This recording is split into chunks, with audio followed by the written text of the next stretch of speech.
Kanpai! Welcome, weebs, to this week's episode of Kanpai Cast. Today, we'll be talking about the halfway point of winter 2024. We have plenty to talk about in this season. Some mostly shit, and Xeno's gonna lose his utter shit when he gets to solo leveling. And, but first of all, housekeeping. We're gonna go on with some housekeeping. So, you know, every week, like, comment, subscribe, and do all the other YouTube malarkey. It all really helps towards the algorithm. And yeah, but you know, we do like, and we love reading comments because we algorithm, like more like algorithm. More like algo without them, maybe. Anyway, what's the opposite of rhythm? Discourse. Yeah, alga Discord. Anyway, so we're making shit up as we go along. But also don't forget, we got memes. We do memes towards the end of the show. We also have memes on the Discord. And do we have them on the Blue Sky? I can't remember if I got that working. I don't think so. No. Okay, we'll look into that. All the memes we feature on the show are also hosted on our website now as well. So you can always go back to any old episode and look at some... Well, not any old episode. Only if, like, a month ago. Look at any of those. No. It's much more recent than that. Yeah. It's a couple of episodes ago, yeah.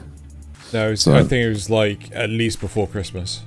Okay, all right. But either way, you can go look at some of those. So, you know, if you've missed your favorite one, you can go back and look at it.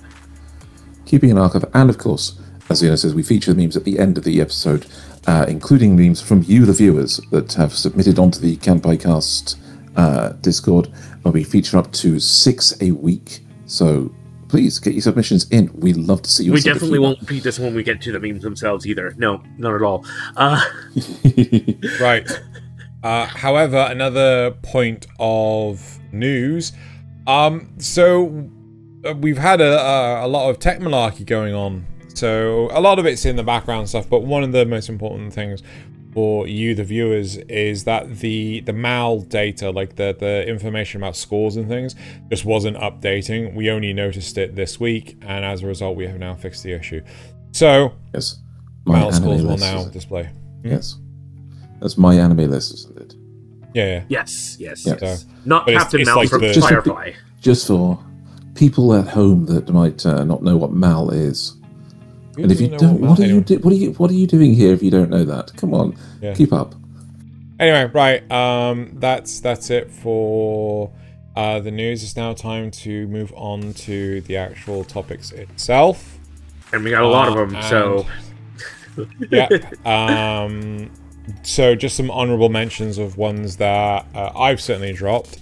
And one that Thaylien dropped as well. So Thaylien has dropped Shaman King Flowers, and I have dropped Banished from the Heroes Party. I decided to live a quiet life in the countryside season 2. Fluffy Paradise and Hokkaido Gals are super adorable. I just wasn't in the mood for weird slow burns. Yeah. So but I did. So you wouldn't say they're bad necessarily. They're not bad. It's just I'm not up for them right now. I get that. You know? I get that 100%. That's exactly why I dropped Shaman King Flowers. While I will come back to it and watch it because of the basic thing, it's Shaman King. I enjoyed Shaman King, but not right now. It's not binge. To what I'm doing this right now. Yeah. Honestly, I've been thinking to myself this season, along with things like Free Ren and Apothecary Diaries. The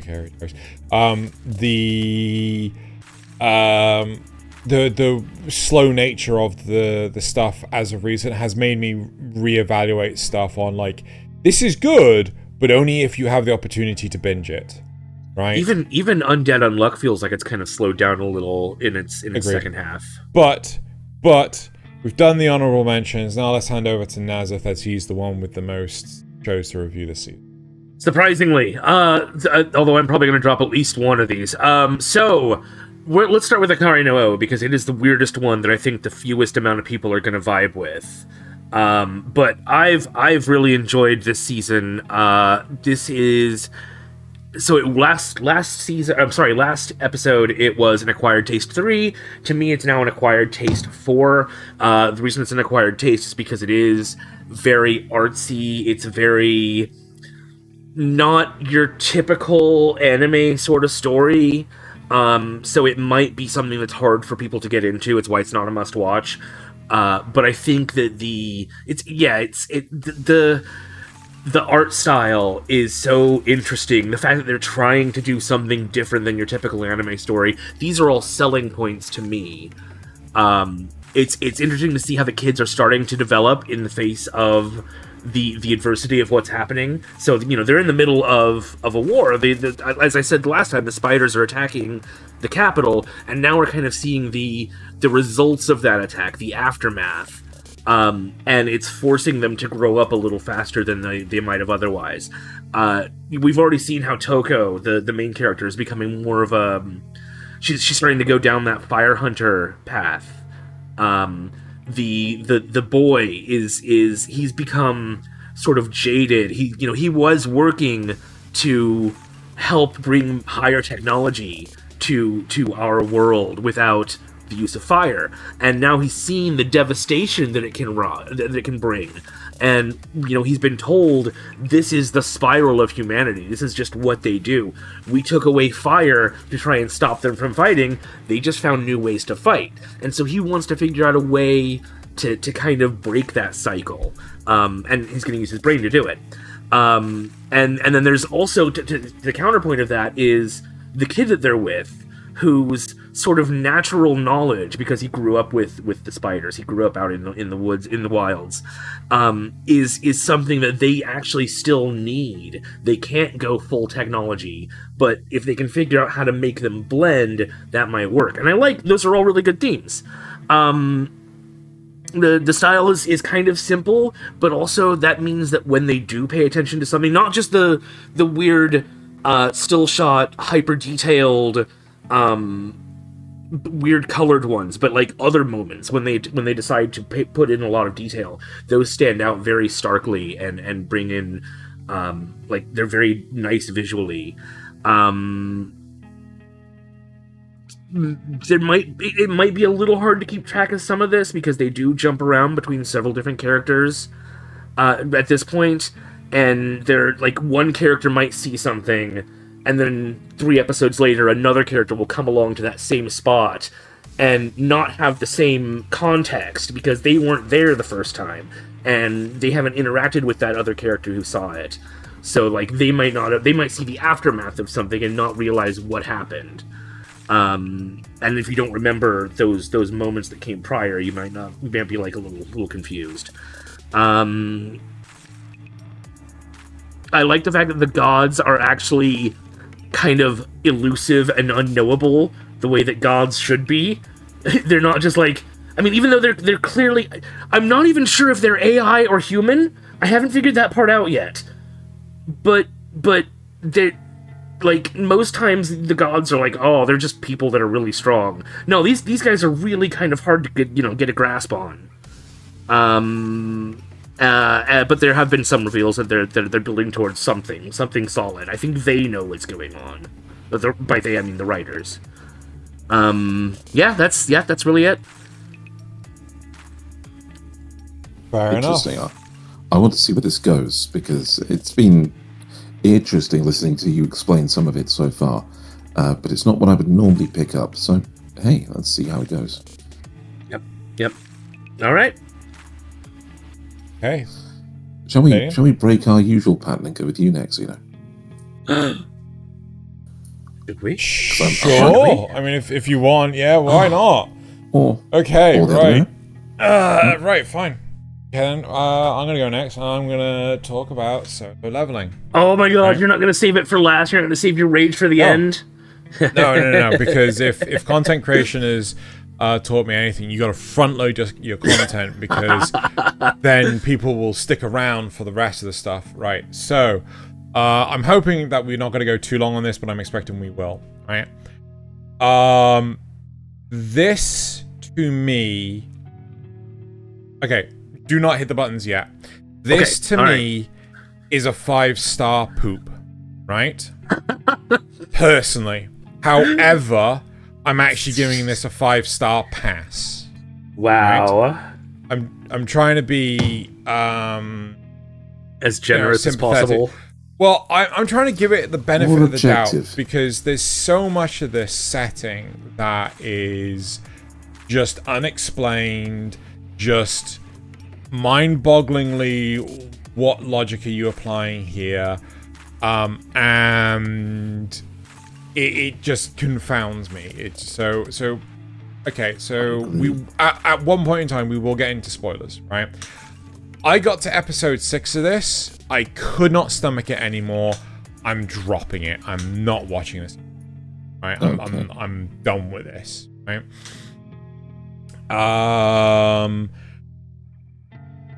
I know that there's some stuff that's happened in episode 7 that Loz has just screamed at me not to watch. But some of the biggest things that really upset me with Solo Leveling is they have this very strong narrative drive of tell, don't show. If it's not happening to our main protagonist, it is let's have a conversation in a cafe, or let's have a conversation in a dojo, or let's have a conversation in the back of a car, or let's have a conversation in a schoolroom. It's like, so they end up talking about things, and at some point in time we'll go into again spoilers further detail. We will, like, yeah. But explanation of politics has to be just explanation of politics. There's no way of, in their mind, of showing it being any better than that. So here's the thing: they had reference to a caliber of hunter, right? And instead of actually showing us that type of hunter in the act, they show us a cafe with 3 female characters we have never been introduced to before talking about that caliber of hunter, and it's just like, fuck off, right? Stop fucking mindlessly tangentially segueing, right, to try and bring it back to the plot. Just give me the fucking plot, right? Yes. The motives of go on.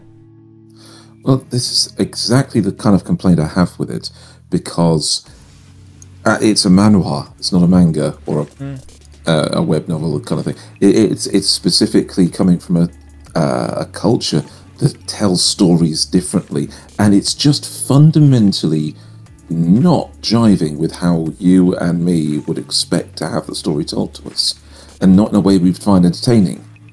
Yeah, it's certainly not in a way I find entertaining, right? Now, there's going to be plenty of people out there that will actually enjoy this narrative, right? I mean, hell, looking at the Mal ranking, it's 145th, right? So it's pretty high up there, don't get me wrong. A lot of people are enjoying this show. I can't get on with it. It is gorgeous. It looks phenomenal. The cinematography is impeccable. But the plot, which is one of the most important parts to any narrative to me, is just a mess. The motivations behind some of our villain characters. Okay, we're going to hit spoilers now. Right, we're going to do it now.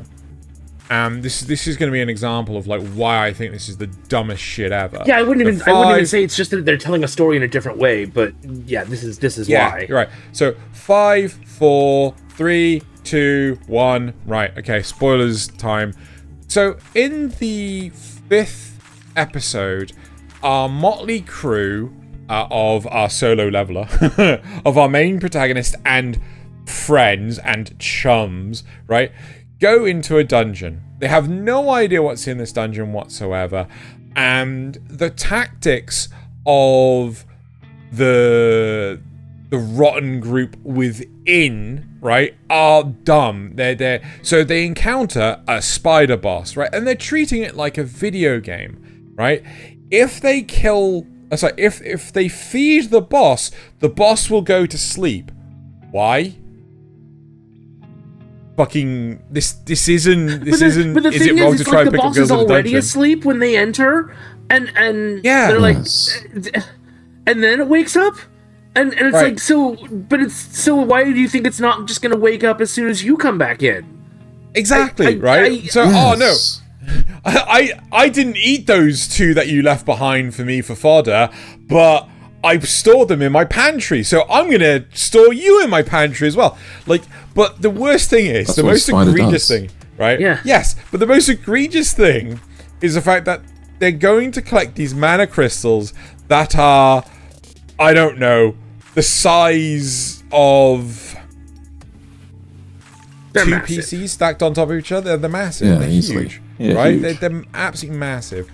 And they're like, oh yeah, we're gonna carry these out by hand. Yeah. Like there's hundreds in there. There's like Yeah. like Unlike the protagonist, none of you guys have inventories. How the Yeah. fuck are you getting these out of there? It's bizarre. And It is.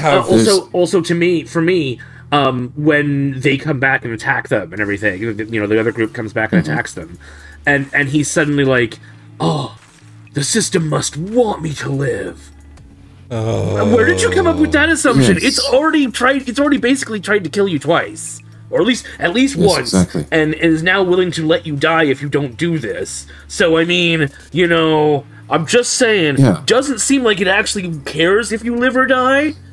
No, it seems like it's trying to put you through some hell, and so Yeah. making you kill people is more just a thing of, yeah, we want you to want you do to suffer this more. thing because it seems like Okay. it seems like a cool interaction. I would like to talk about another aspect of the show outside of spoilers, right? Okay. But are you guys ready to come out of spoilers? Yeah, I think so. Okay, cool. So one of the biggest faux pas that I feel this show does is it has 2, I want to say systems that would appear to be in tandem, but they're not. They're 2 separate unicycles, right? So we have what our main protagonist is going through with his levels, his inventory, and shit like that. But then we also have the specialized dungeons that are specific to him with the whole nameplate system, right?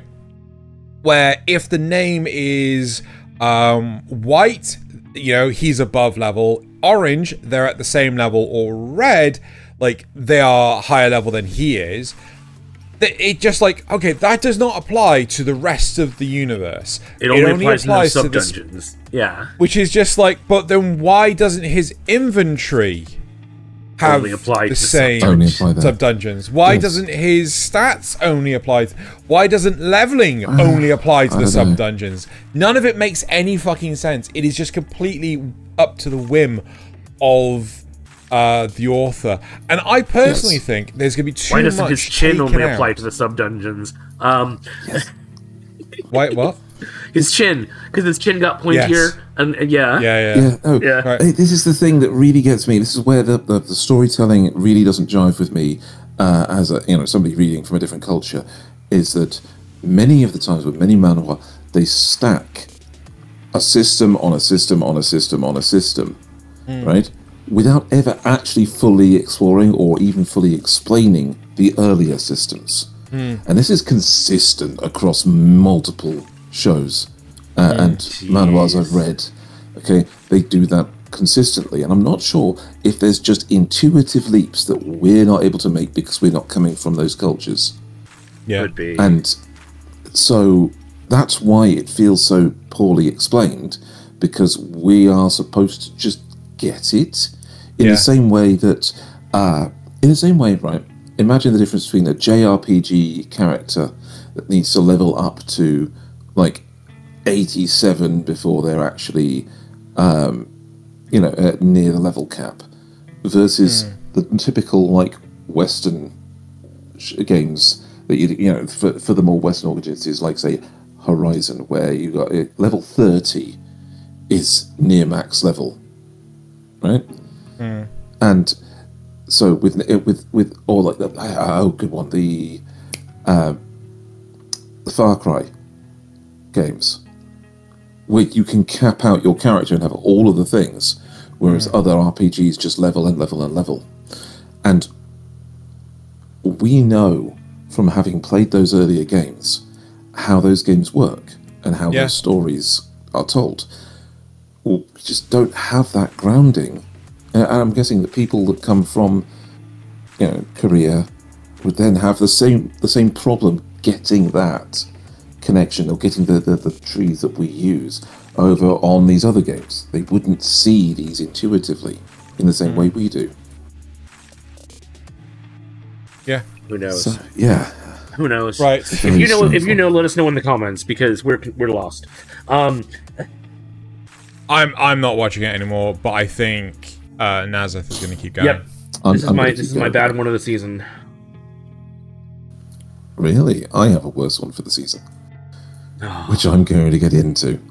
I can't believe you're still watching that, but sure. The strongest tanks Labyrinth raids. A tank with a rare 9,999 resistance skill got kicked from the hero's party. And this one, what the fuck? Okay, this is a 4-star pass. Okay, at the moment, because it is just consistent. Why did this happen now? Why are they pulling this out of their arse? What is going on with the story? Okay. Okay. So, the protagonist is special because he has all his tanking abilities and one offense power that is really powerful because of all his tanking abilities. But it's never really gone into. He gets kicked from the hero's party, and that never actually really goes anywhere either. Because later on in the show, the hero is humiliated. He's swearing he'll do this and that about it. And then later on, he just shows up and apologizes. It's like, I'm sorry, I was wrong. I can't do this dungeon. We've encountered dungeon boss, and we'd like you to finish off this dungeon raid. The reason that our protagonist is going to raid dungeons is because every dungeon, it's at the start of the show in the first 3 episodes, it's presented as this one dungeon that he was exploring has an artifact at the center of it that grants a wish.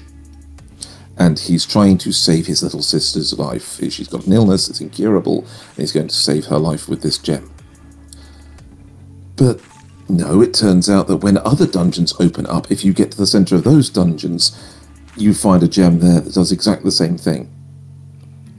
So it could just spin any dungeon. Worse, when he does, it doesn't do what it says on the tin. So that kind of thread of the story just goes, oh, well, we'll just have to carry on. It's not labelled as important.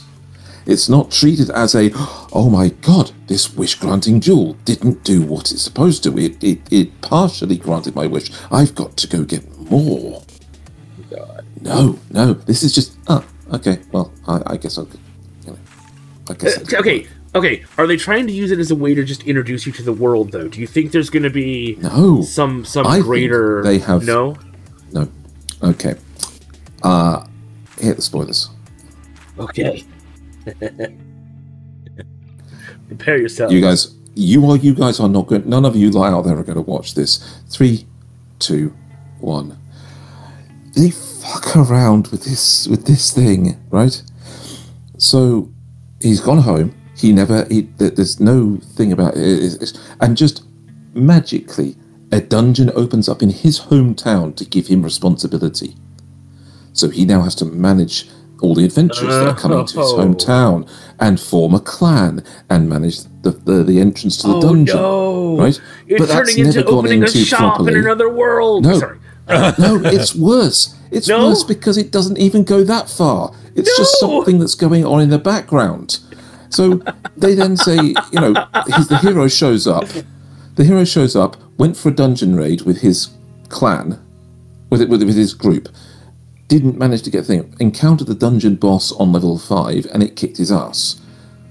So our guy goes in with the hero's team as well, some of the hero's team, and faces off against it, gets down to level 10 and faces off against the dungeon boss and beats it, right? Of course. And there is just arse pull after arse pull after arse pull. The hero's party is a holy knight and 2 supports, as a supporting attacker and a supporting mage kind of thing. And the supporting attacker and supporting mage are twins that are literally introduced cuddling each other, being very, very close, and say, oh yeah, we're twins, but I have blue eyes and she has red eyes because of a little bit of dimorphism. Like, what? Why is that important? Anyway, and in the dungeon, they just pull out of their arse the ability that if they kiss, they fuse together into one being that can do both jobs. And start, no reference, no point at any time is this introduced. They just do it in the middle of battle as if it's no big deal. And it has a little magical girl transformation sequence in the middle of it. The fuck? Then, when they beat the boss, he joins them. and introduces are they in 5 minutes. Are they instantly weaker? Are they instantly weaker once they join the party? Not noticeably. We haven't actually explored that by episode 6.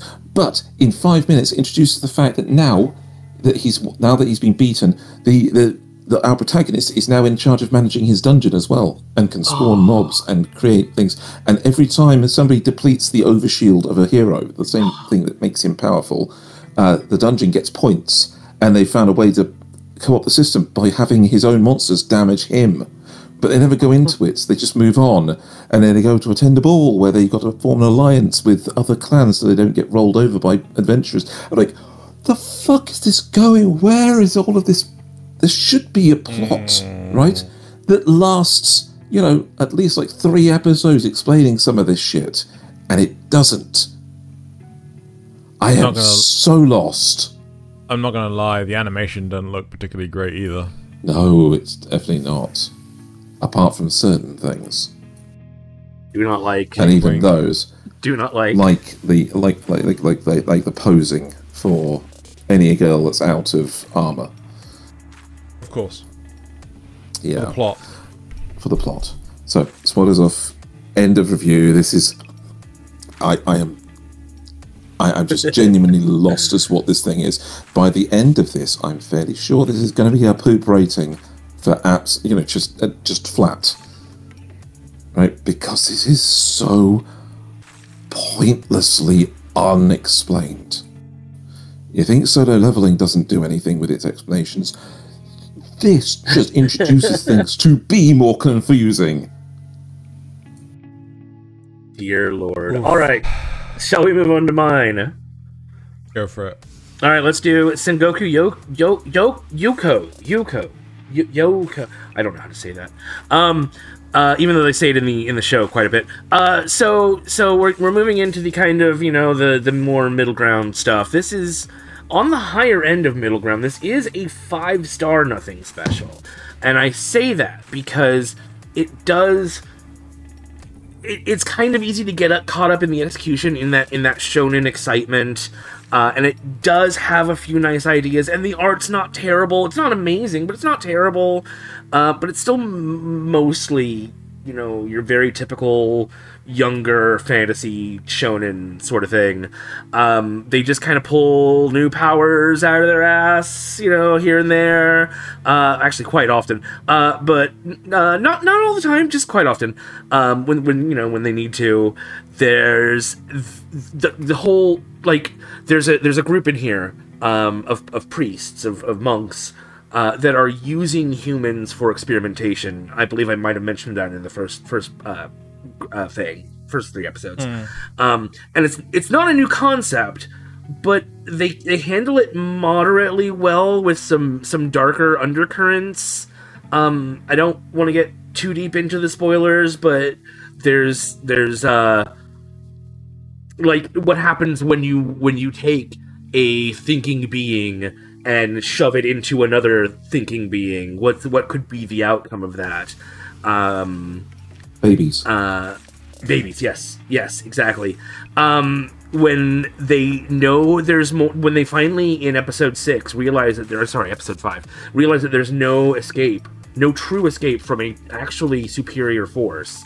They don't just like be like, oh, we gotta train. Oh man, we gotta train. We gotta get stronger right now. They decide they're gonna go on a journey. They're gonna go around the country, trying to gather information and find a weakness, while also achieving their other goal of stopping the human experimentation. I kind of like that. That's a nice way to handle it. It gets them on their journey, and it gives them a goal, and it doesn't fall into the typical tropes of we're just going to get stronger. They want to actually try and find a weakness they can exploit. But it shouldn't have taken 5 episodes to actually get to that point, I don't think. So far, there's been a bit of weekly villain sort of thing in these last few episodes where they keep sending assassins after them, and they have to keep dealing with the assassins. I feel like that's going to be a trope that continues as we go further and further. I'm probably going to keep watching it, but it's not high on my list of like exciting shows to watch. It's got hints of Inuyasha. It's got hints of I don't know, magical girl sort of things. Just very, very typical shonen, honestly. I don't have a whole lot to say about it. Monkey King, I would guess. I guess because of the martial arts style. More. Well, he turns into a fox spirit with 4 tails. She's already a fox spirit. She gives her power to the guy with the staff, and he transforms into a like spirit warrior sort of thing. I do like the other 2 characters that they have, though. The samurai who's like our eyes into the things, and the girl who was a Katawara. Girl who was fused with a Katawara, but has now been returned to normal, and is kind of like merged with it in a weird way, so she can use the powers, and she even can access like its thoughts. It's kind of cool. It's a little cool. Oh, okay. If you're looking for some fun shonen, it's not bad. It's not very deep, but it's not bad. No. Alrighty. If I drop another show, I might pick this one up. There you go.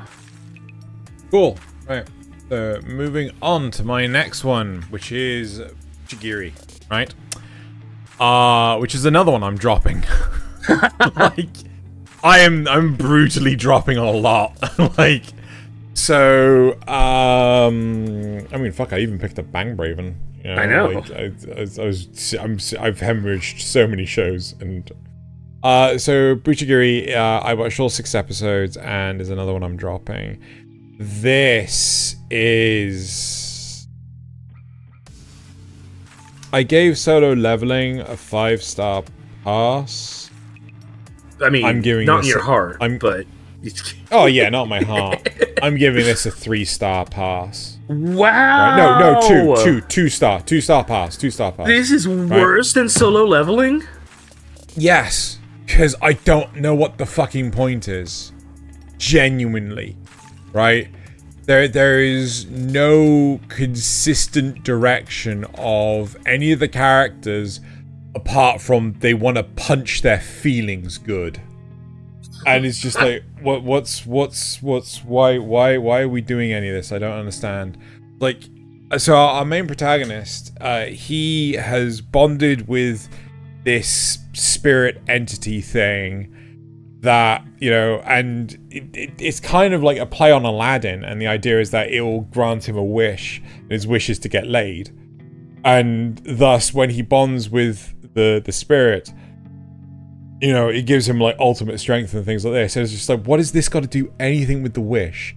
It doesn't make any sense whatsoever. It just feels really disjointed, right? It's exceptionally well animated. It is gorgeous, right?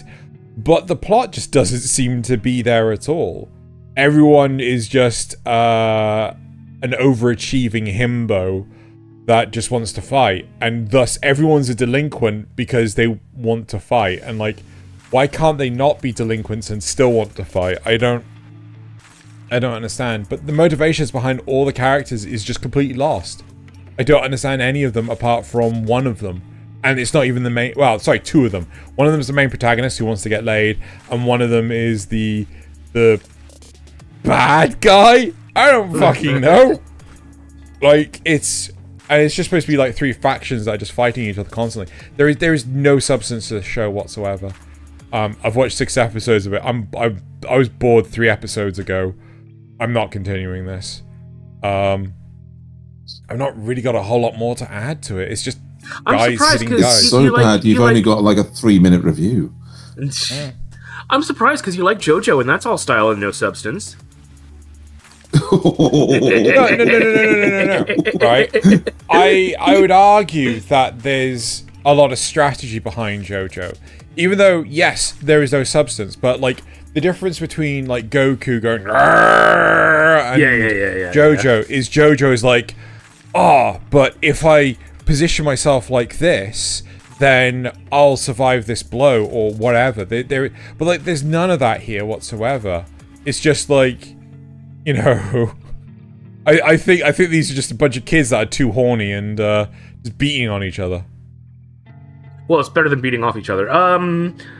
Yes, exactly. Got there first. Fair enough.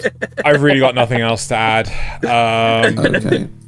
All right. I'm kind of glad that I can finally get rid of this one as well. So yeah, I'm hand over to Thaylien. Okay. I hit the I can't believe it's not hentai button. Nasuth, oh dear. Because I'm going into gushing over magical girls. Oh yay! Dear. And I'm gonna put this one. It's creeping down because it's slowing down. Oh, it didn't show up. Why didn't it show up? No! No, add it in post. Yes. So, this one is creeping down. It's down to a 5-star, nothing special. Really? Yes, because it's slowing down. It is. They've already to make it crude. They have blown their wad on the immediate fetishes, right? And now they have slowed down where they're trying to put some corruption into the characters, into the magical girls, by having them specifically interact with certain fetishes, right? And the introduction of the 3rd evil magical girl has given them some ability to put them into proper delusional states, right? So that they explore these things almost honestly and not like against their will. So it's like, you know, they start participating in them, even though in the normal circumstances they wouldn't. And that has just kind of, how should I put this? No, not killed it, but made it so that you can just predict how any interaction is going to go in the way that, so a fetish is going to come in, the character in question is going to participate completely willingly, then they're going to wake up from it, and it's going to go, oh no, where are my clothes? You know? But you have seen the last episode, yes? Episode 7? No, I haven't seen 7. I've specifically watched 6. You know, this is only the 6-episode review. We can only base it on what we've seen in 6 episodes. Yes. All right. Stop that. I think that's a fetish. I will say, though... this is... yeah.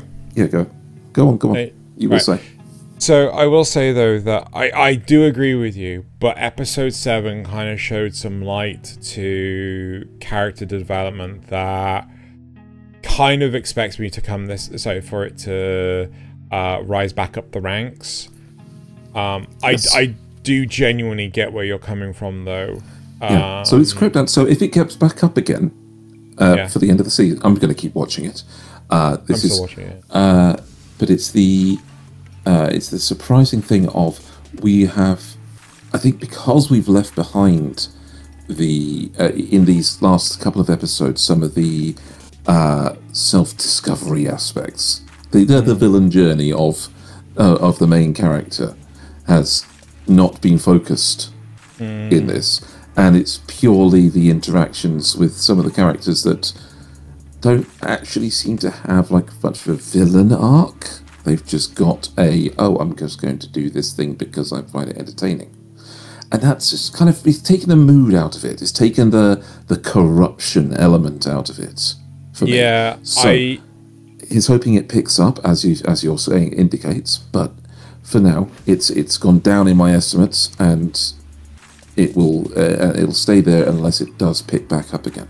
Yeah, no, I get where you're coming from. I will say though, I was getting bored at points with the exploration of who I thought was just the minor characters, and like, why are we exploring these? But I kind of feel that I'm getting a sense of where the direction's going and things. So, but I'm still watching this. I'm still watching this and enjoying it. So, I think that's all we really need to say. Although, I think maybe just for the thing is maybe it's the fetish in question that didn't entertain me, because baby play and nappy play is like, why is this a thing? But to somebody out there, that is a thing, and we don't kink shame. We just don't understand. We don't, yes, exactly. We don't kink shame unless you're. And I don't want to understand either. Right? Should we move on? Yep. Yes. Okay. Right. So. Again, all right. Undead, unwanted, undead adventurer. We're talking about another one that's just slowed right on down. So this was an acquired taste 3. It has slipped all the way to a nothing special 3. I mean, the quality of a lot of the stuff is still kind of the same, but the story has really just didn't appear. The stamp didn't appear. Oh, there we go. Sorry. There we go. Just looking at my notes and not the screen. It took an interesting premise and just kind of has decided it wants to do nothing with it. In my opinion, it's gone from the very breakneck pace at the beginning to an extremely slow story now. It took time out to hypothesize about existential evolution being driven by will, but it's just kind of a waste of time that doesn't narratively add anything, because I mean, unless they do something with it later, as far as we've seen now, it just kind of, it's like, it's just what she thinks and doesn't actually seem to matter. Yes. I would say that these last 3 episodes have been the build-up part to something that's coming next, but I'm not sure what that would be. Maybe. Because they are taking the time specifically to show that now he has the increased power of having, gone through a couple of existential evolutions, that his base knowledge as an adventurer is just a category above all of the new starting ones. It's basically re-establishing his place in the adventuring hierarchy now that he has more physical power, more ability to apply his knowledge. I get where you're coming from. I get where you're coming from, but do we really need to go through the experience of, oh no, he's ranking up in the Adventurers Guild again? Yeah. Possibly, because that is his driving force, isn't it? His driving force is to become a mithril rank adventurer. Yeah. So showing just the start of it, maybe we actually have some focus on when he ranks up. Maybe we go, oh yeah, well now we're going to immediately go to the next one, to the next one, to the next one, because he's going to accelerate up through the ranks. Maybe that will cause drama, but I don't know. At the moment, it's still just building, and that isn't a great place to be at the halfway mark. Yeah. You want something to be happening here. Yeah, the guild tests are obvious and unimaginative. They're still introducing people by episode 6. I still think he's trusting way too many people. Yeah, but I feel the characters that they're introducing by episode 6 are still just as throwaway as the girl that they had at the start. Probably. I feel that. Yeah, I mean, I'm not gonna knock it down for that. I do get what you're coming from. But I don't necessarily think that was a great thing either. I don't know. Yes. I don't know. Yes. No, I agree with you. And my particular gripe, sorry, Nasuth. My particular gripe is he brought on somebody that he trusted specifically to take jobs for him.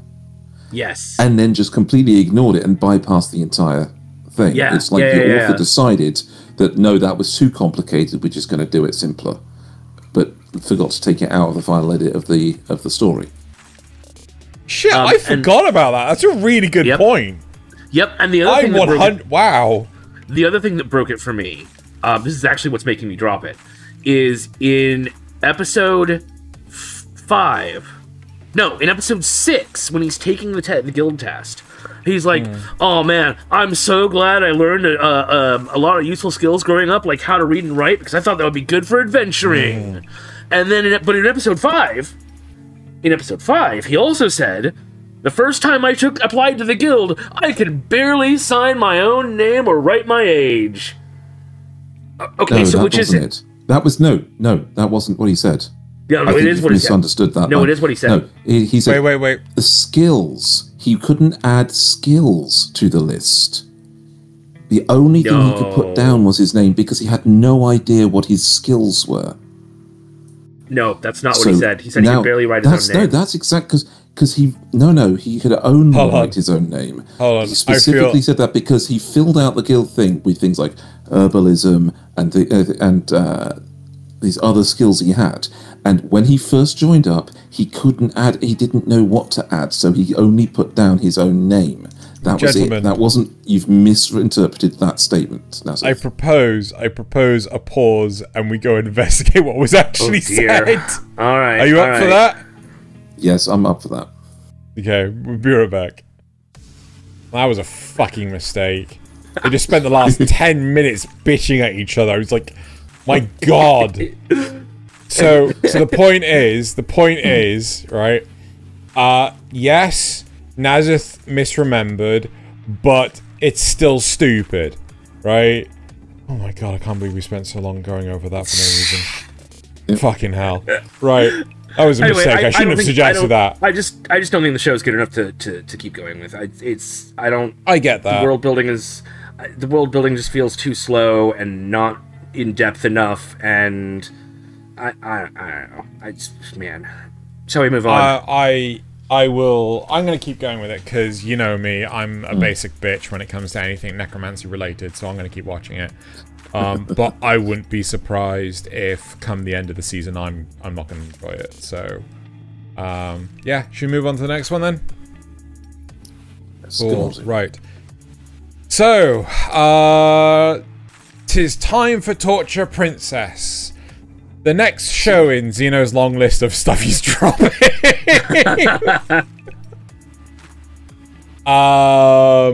Right. Okay. So, the good news is this is not a pass. This is just a nothing special.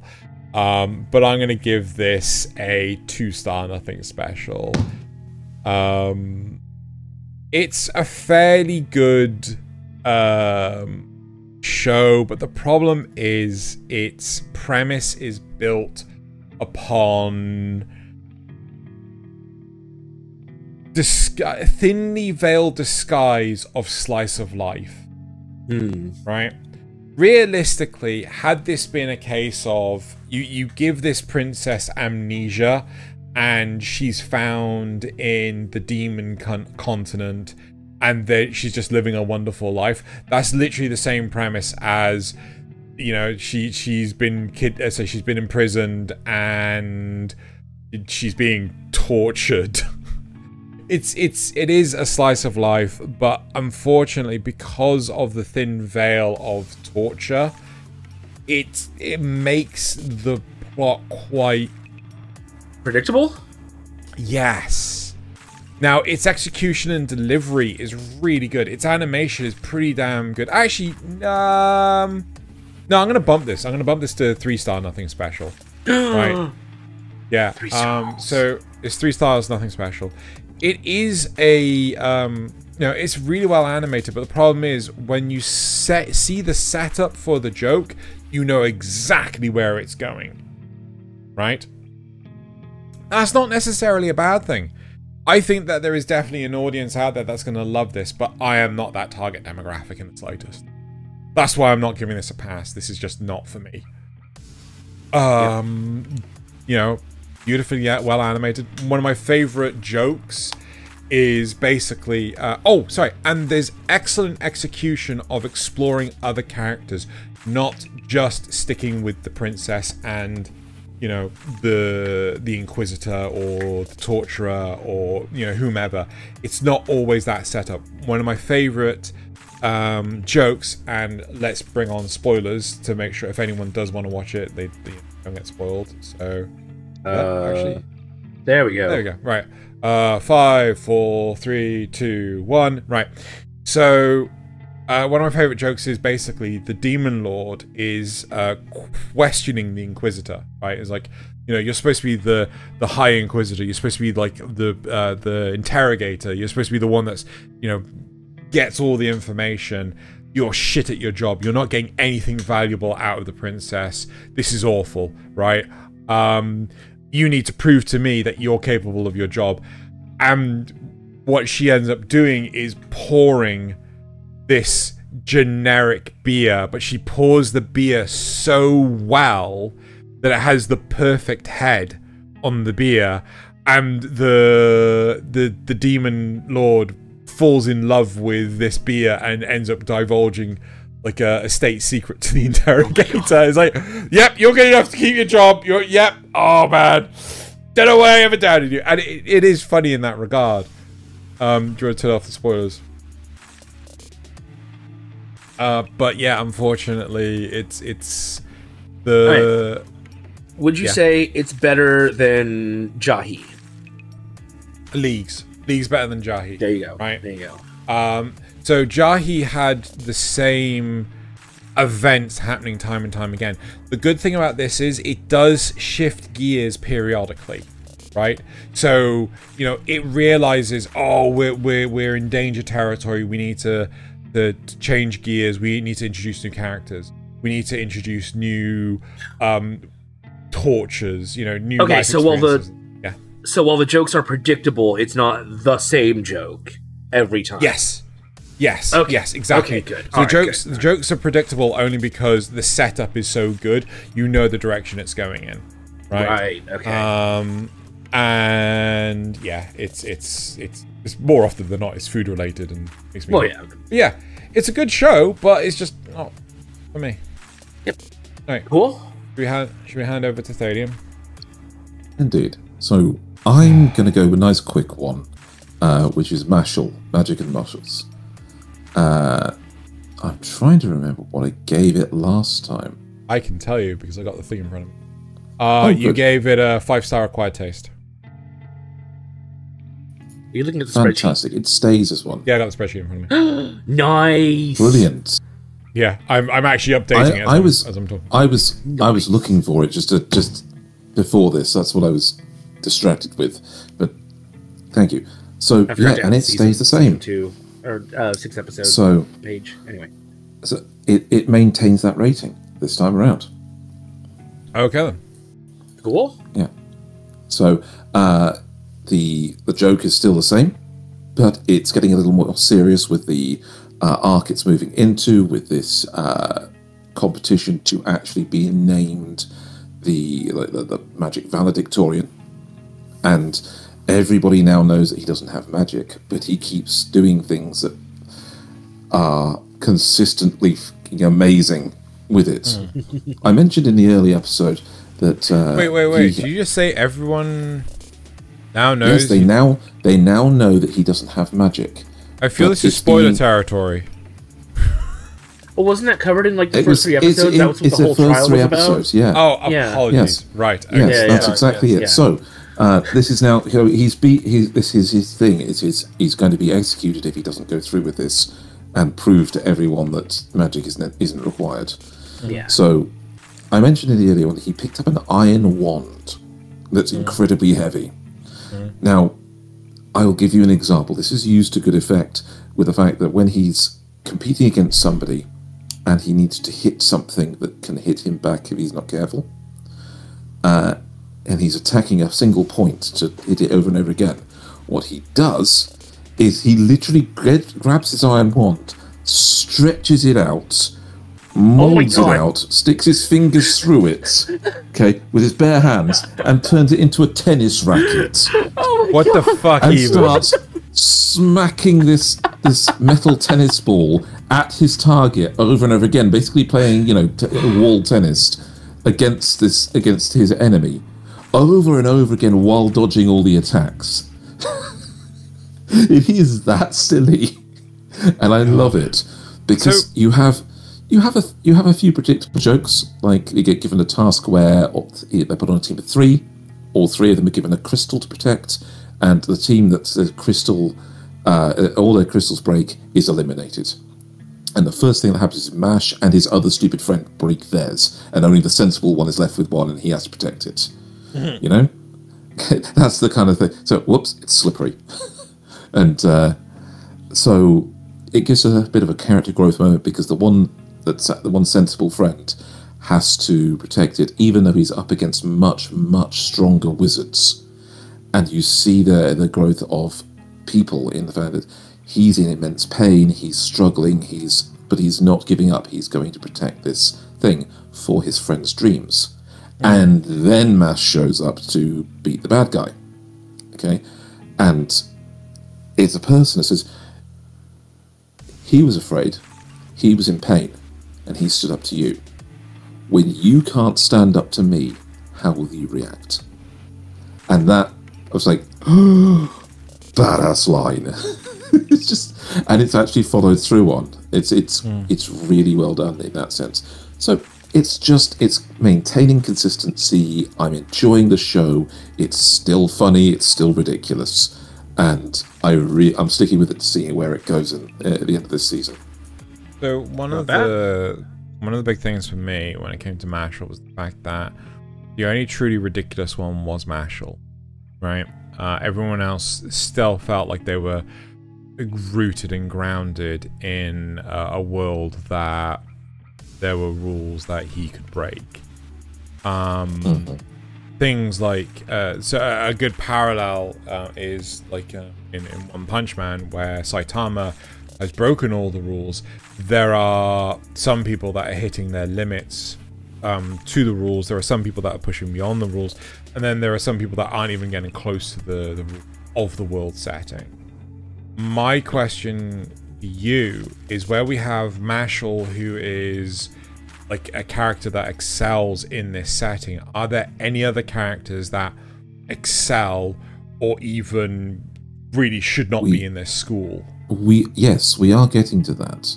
Okay, yeah. We face off against a guy that literally didn't compete in previous years because all he wants to do is be the strongest and have somebody, and having to compete in these things against weaklings is beneath him.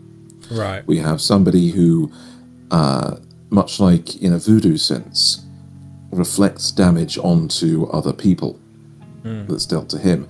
But he can only really do it because he was blessed with one of the 11 greatest wands in existence that basically absorbs all damage he takes anyway. So where usually he'd damage himself and it damages the opponent, with this wand, if he damages himself, the wand absorbs it and his opponent still takes damage.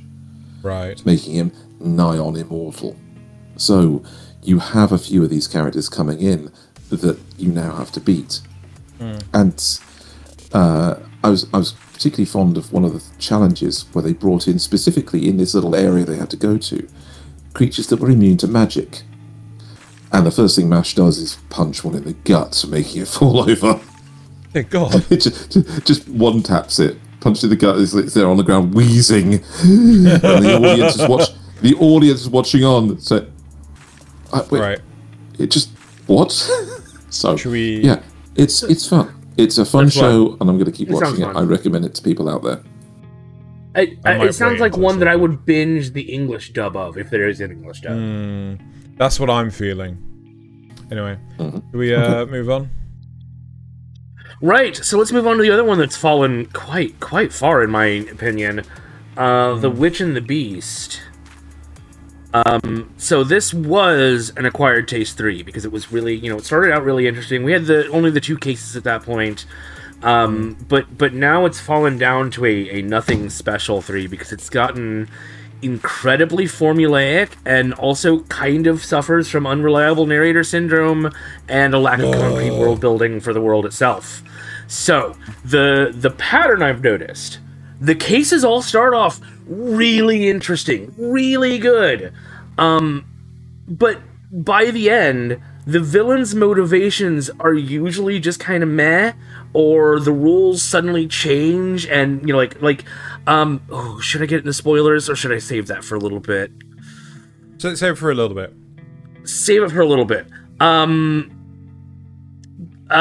So I'm also really frustrated at little things, how little the things are actually explained. So that this is the lack of world building.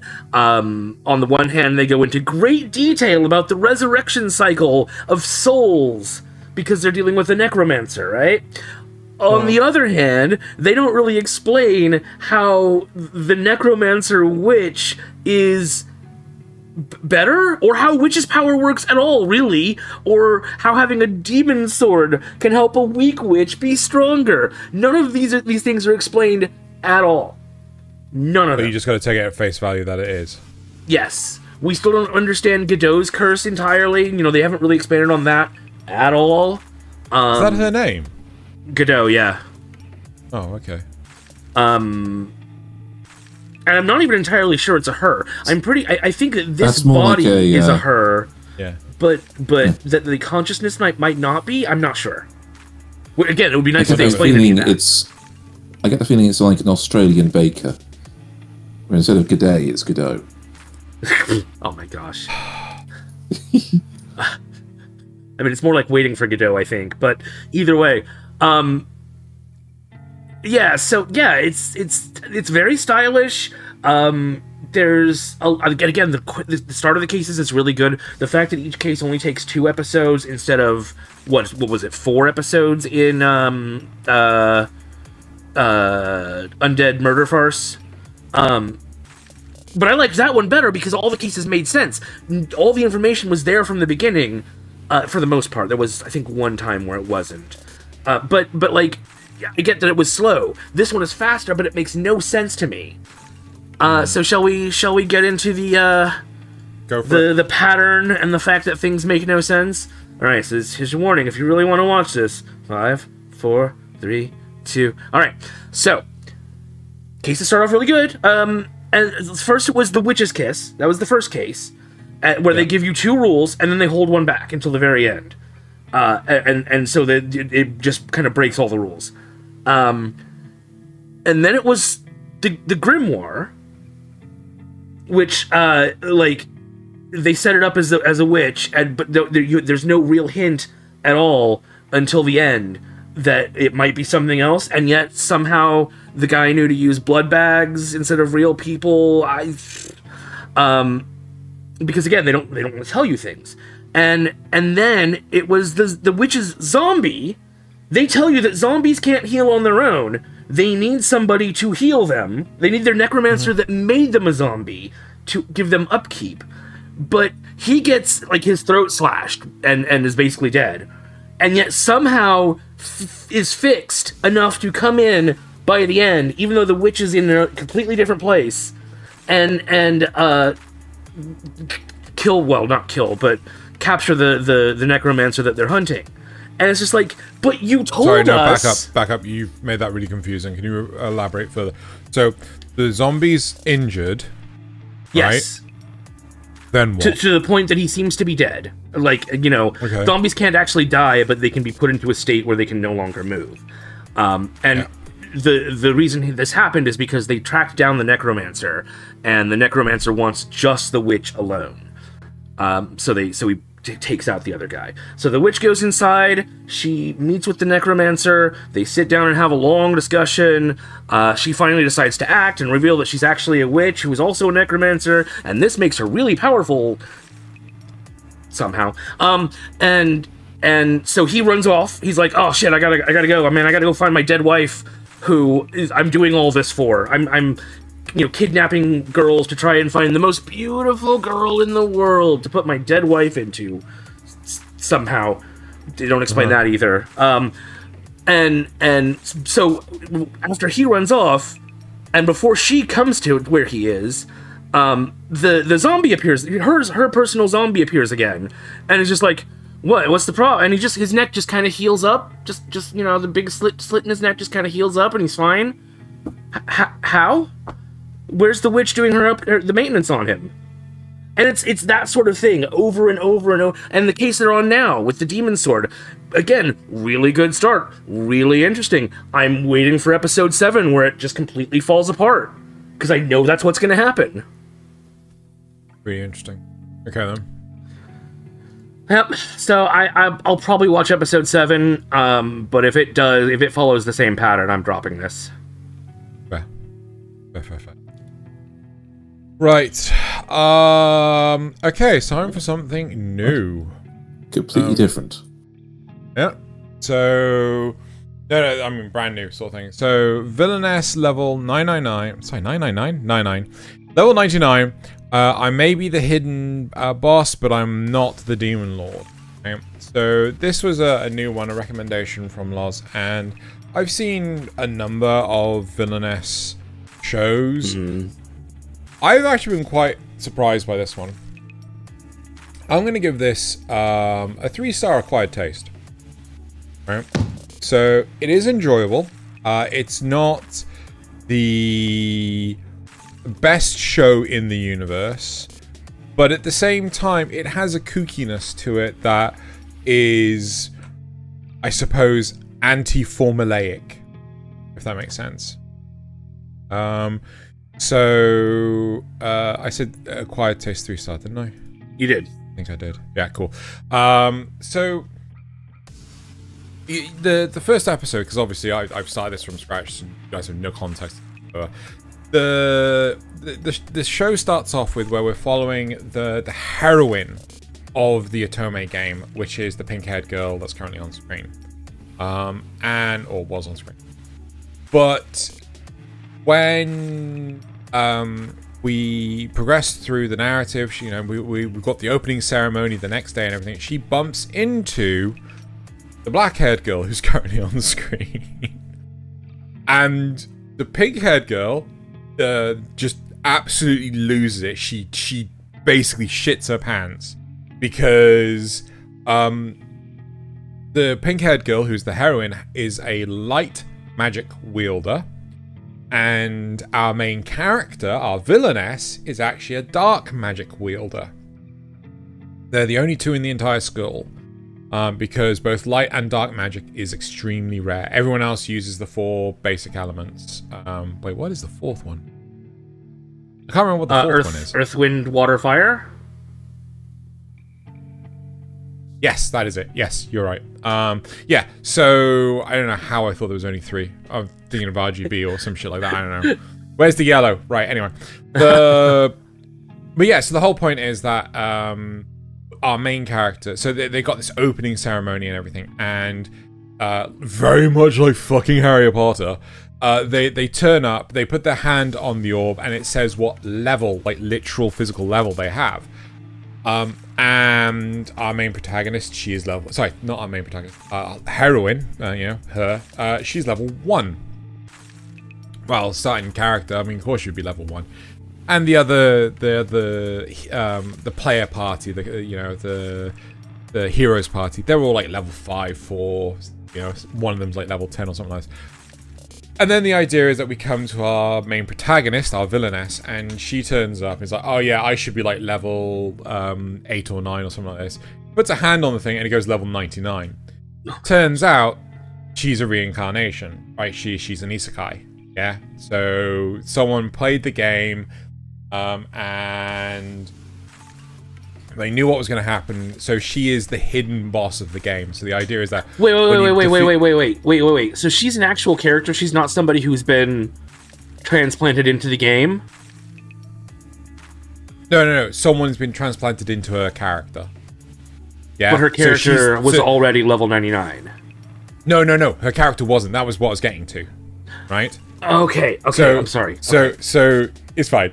So she realizes at a very young age, like you know, we're talking like 3-4 years old sort of thing, that she's been isekai'd. She's now in the game itself, and she knows what is going to happen because she has completed the game, right?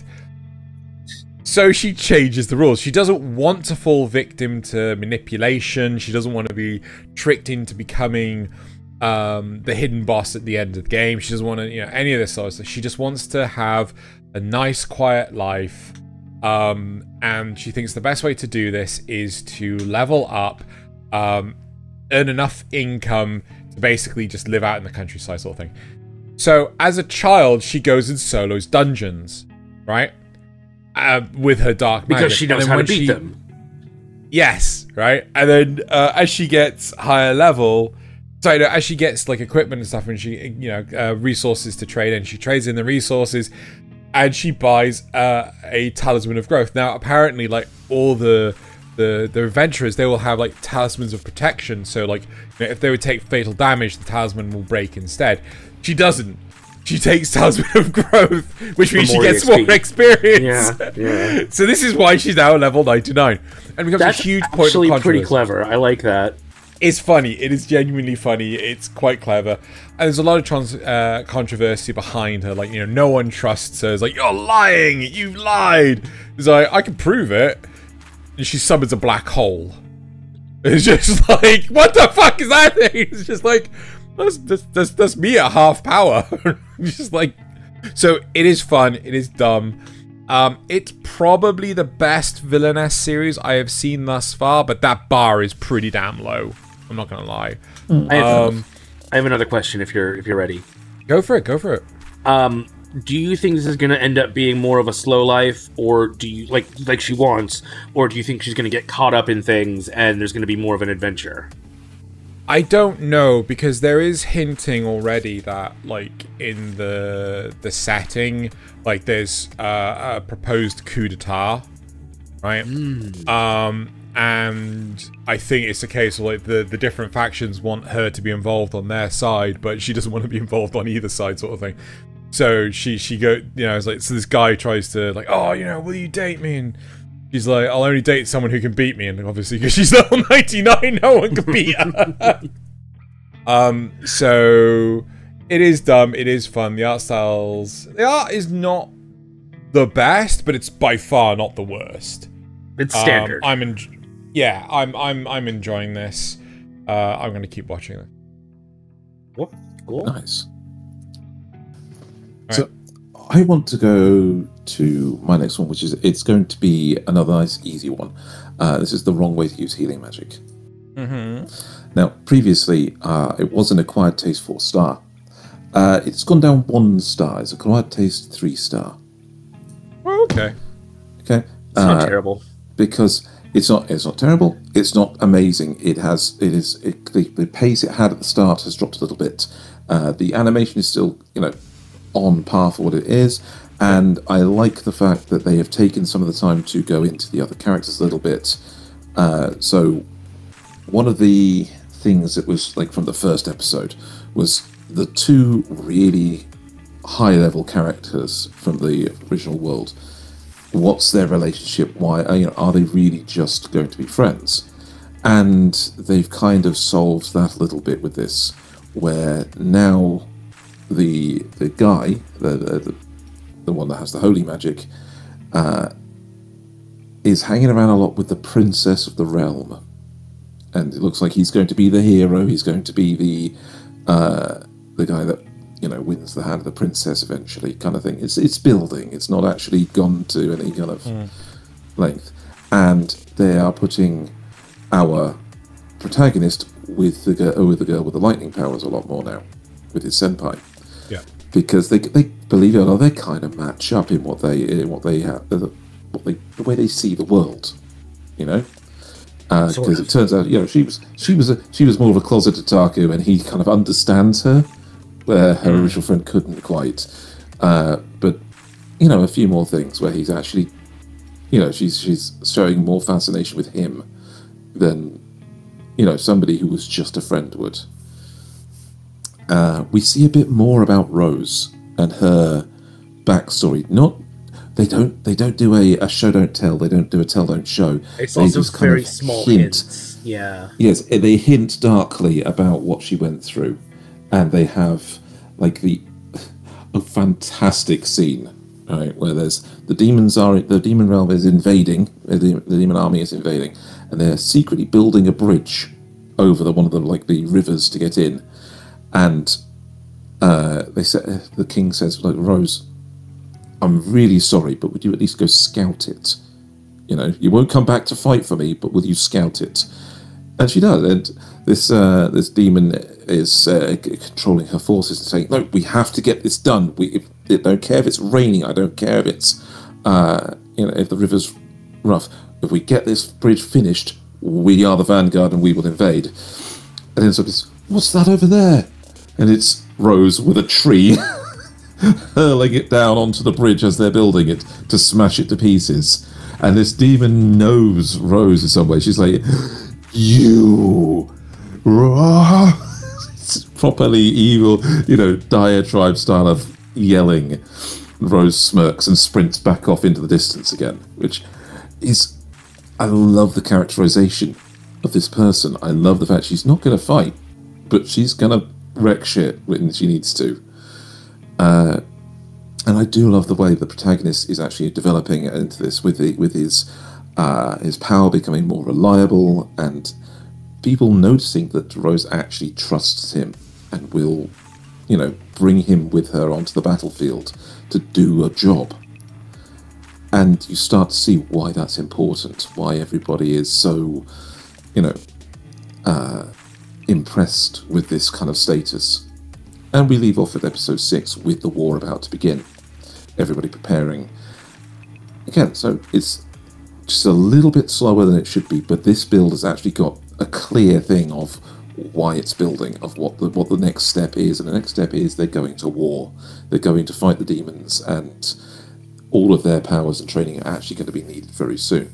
So I've got good expectations for the rest of the show. I agree with a lot of what you said, but I have felt like I would give this Acquired Taste 2-star because I feel that there was at least one of the episodes I just didn't want, like when oh no, that's spoilers. I don't want to. Basically, they go out on an adventure. The whole episode just felt like a waste. I got so bored. I think I ended up looking at my phone for half of it. I get why that was important, but they could have done it a different way. Yes. They could have, and also I love the stuff. I don't think it was important at all. Well, it was important character development for two people, but yes, I think it was character development for someone that wasn't the main character. Yeah, and it was just like why am some supporting main character. It was retreading a place that we've already been to, which also annoyed me. And yes, the same thing with the clinic. I loved the stuff at the clinic, but why couldn't that have happened the first time he went to town? When he met the guy. Why? So, for example, you said retreading the same ground. Why couldn't he have taken the same knowledge base and applied it to a new area? Yes, exactly. I would have loved to have seen a lot more time devoted instead of wasting time in these things, or with his starting another training arc. It would have been great to see more of the demon army, because I honestly, we hadn't seen them since episode 3. I'd kind of forgotten how over the top they were. It'd been so long. With our redhead demon waifu, that's great. Yeah, why didn't we have more of her on screen? By far, I'm going to keep watching it, but I don't think it's the worst show. But I kind of wish that we at least turned some events into montages and actually got on with it. Yeah, exactly. That's where I'm getting with that. Alrighty. Okay, so let's move on. So I'm going to do Metallic Rouge, which I wasn't too keen on the first time around, but I did give it an acquired taste 4-star, and it's actually staying there. It hasn't fallen any, hasn't really gone up, but I am kind of enjoying it more. I think before I could see that there was quality, but I wasn't quite into it, and now I'm like fully into the quality that's there. It's also starting to feel a bit more like Armitage to me. If you've seen Armitage and you've seen this, you'll know why. They're really, really pushing this narrative of free will and what makes free will, and how have the Naans been limited in their free will, and should they be allowed to not be limited in their free will? We've seen a bit more of Rouge's past now, and who the Immortal Nine were, and why they're now seen as enemies. There's some occasional weird pacing, but it's not too bad. I can't even remember an example off the top of my head right now. I should have written one down here in my notes.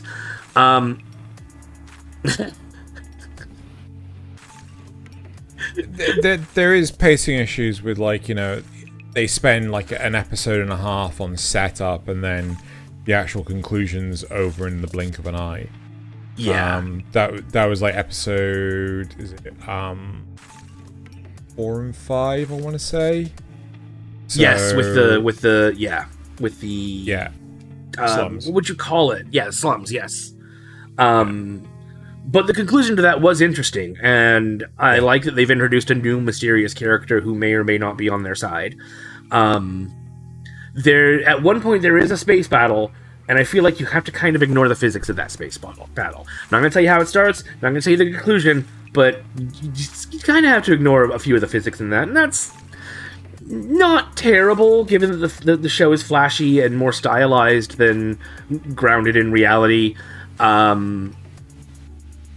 Yeah, honestly, it's been really fun. I like watching Rouge and Naomi's relationship develop, and Rouge starting to slowly get these pieces that she seemingly has forgotten. I don't know. I'm interested to see where the carnival, the puppet master, is gonna go, and how he relates to apparently the old war. I don't know enough about that to really spoil it, but maybe he was, maybe not. I don't even know if he was, to be honest. But yeah, I like the mystery aspect. The action's all pretty good, very stylized. The transformations are interesting. Yeah. I think I'd like to add in terms of animation, Studio Bones at no point in time ever lets the quality of animation suffer, because yes, Rouge's transformation, like Rouge's design, is pretty complicated. Even the other Neons, their designs are pretty complicated in their more robotic form and things. They can't really take shortcuts unless they make things look plain as hell. Yeah. Oh, that's just a block of red, you know. But they really, you know, it's all hand drawn. There's no CGI, and it just looks brilliant. So they never really seem to go off model either, which is interesting. No, yeah.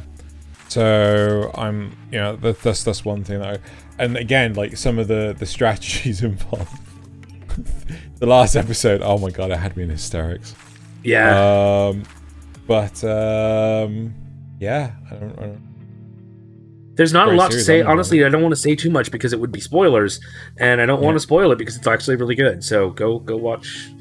If you like stories about robots trying to gain freedom, or what makes a person, go watch this. Yeah. Right. I don't know which one. Okay, I'm gonna do Dangers in My Heart Season 2.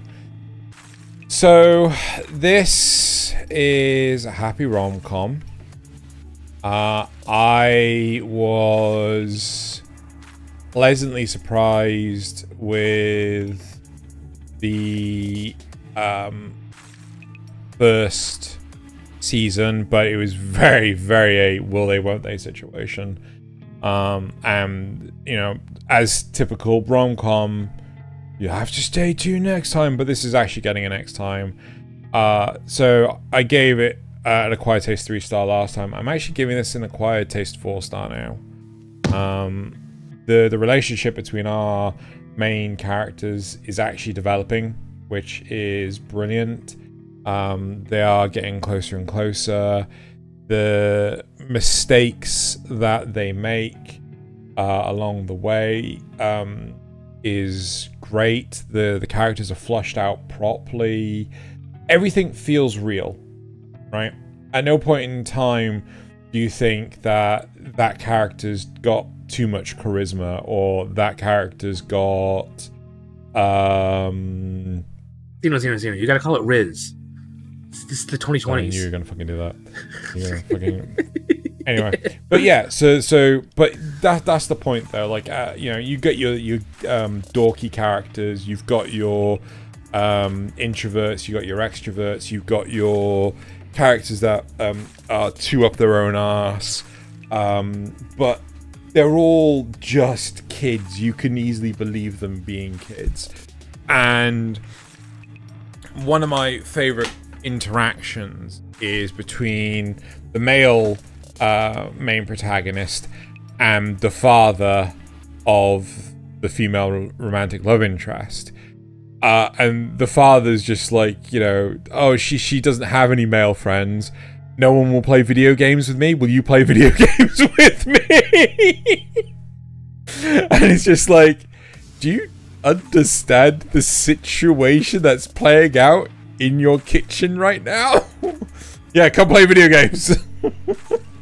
So, I enjoy the series. It's not going to be up everyone's alley, but it's something different. It's you know, I like variety. It's the spice of life, you know? So, I don't know how much there is to say without spoiling things. Obviously, you need to watch the first season. You like your rom-coms that actually go somewhere. I definitely do. I like my rom-coms to have proper character development. Otherwise, they just become bland and boring. And I watched one on my time off. Crap, what was it even called? It was something about gals. And, you know, it's just like these two, this couple that... Hokkaido girls are super adorable. No, not that one, not that one. Oh, the other one. There was another one that came out, I think a couple of years ago, that, again, involved gals. And in my 2-week holiday, like a few weeks ago, I binged the whole thing. It was all right, but, I mean, the fact that I can't remember the damn name of it is indication of the quality of rom-com. But, yeah, this one I do actually enjoy. So, if you're up for a palate cleanser or anything like that, you know, give this a go. I mean, this is of a similar caliber, not the same, but a similar caliber to My Dress Up Darling. My Dress Up Darling is like, you know, really high up in terms of rom-com. This is close, but, you know, there's still quite a gap. Okay. Cool. Fair enough. Are we good? Yep, we're good. Because I want Nasuth to hit that button again. I can't believe it's not hentai button. We'll see if it actually works. Once it's up here. Yes. Oh, is it Tales of Wedding Rings? Yes, this is Tales of Wedding Rings. Cool, because I was about to say, you need to actually tell me which show you want me to turn on. Yeah, I can't put it on this one. This is not hentai. Really? Yeah. Okay, so Tales of Wedding Rings. I can't believe it's not hentai. Will it work? No! No. I'll have to figure that out. That's broke it. Apparently. Yeah. So, last time, according to my thing, I gave it a Nothing Special 4 stars. But this has actually gone up to a 5-star Nothing Special. Okay, because this show has had the balls to say, we're just going to go for the softcore side of things. We are not actually going to have sex. No matter what, we're just going to show you tits and ass, and it's actually said it, you know, like outright. So it's gone up in my expectations because it had a solid improvement when they introduced the third princess. Okay, with an actual subplot and a introduction of another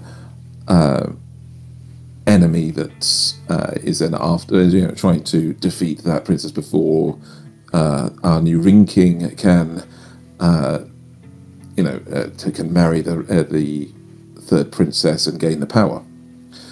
And it's still just as silly.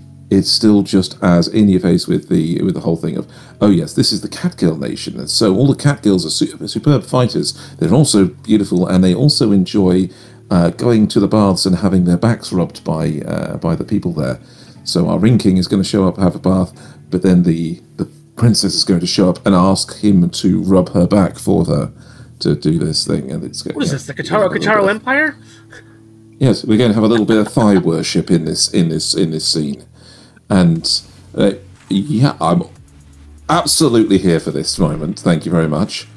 But, you know, a little bit of character growth, with just a little bit of character growth, where we get our original Princess of Light here actually saying, well, you know what? This is a harem.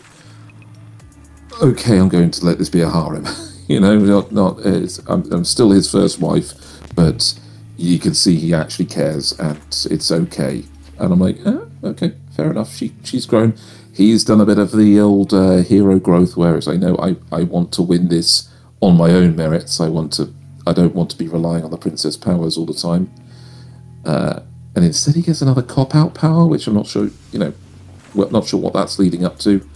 I'm thinking it's the old Ring King has kind of like got a presence in the rings and he's communicating with him, but not sure what that's going to do.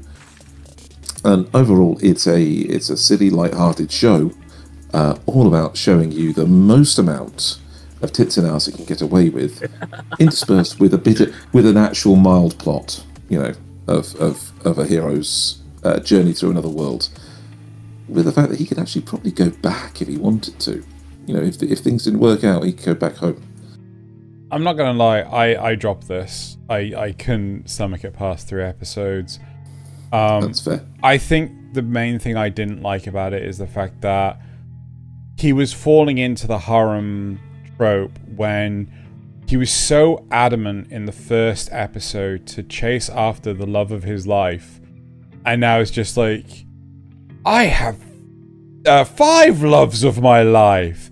I didn't know about 4. I don't like that.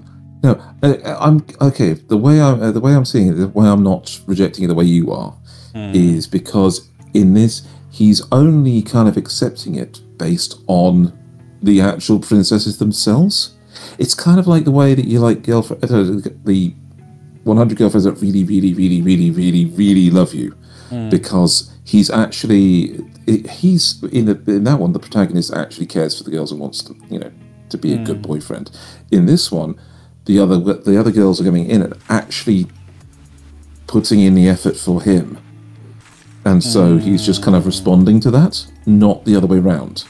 You know, he's not seeking outside of his first marriage, but he thinks that, you know, as is his duty to kind of like, oh right, well, I'm going to be married to these girls, I might as well actually be a good husband, as it were.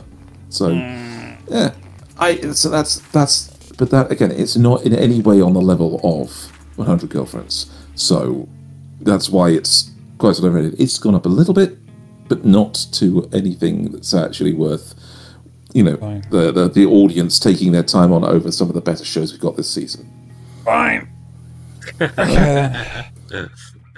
You know, you just like it from the TNA. Right. I absolutely do. And I'll be interested to see where your review ends.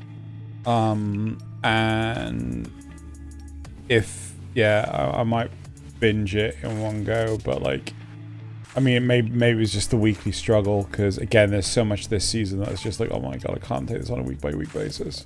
Well, right.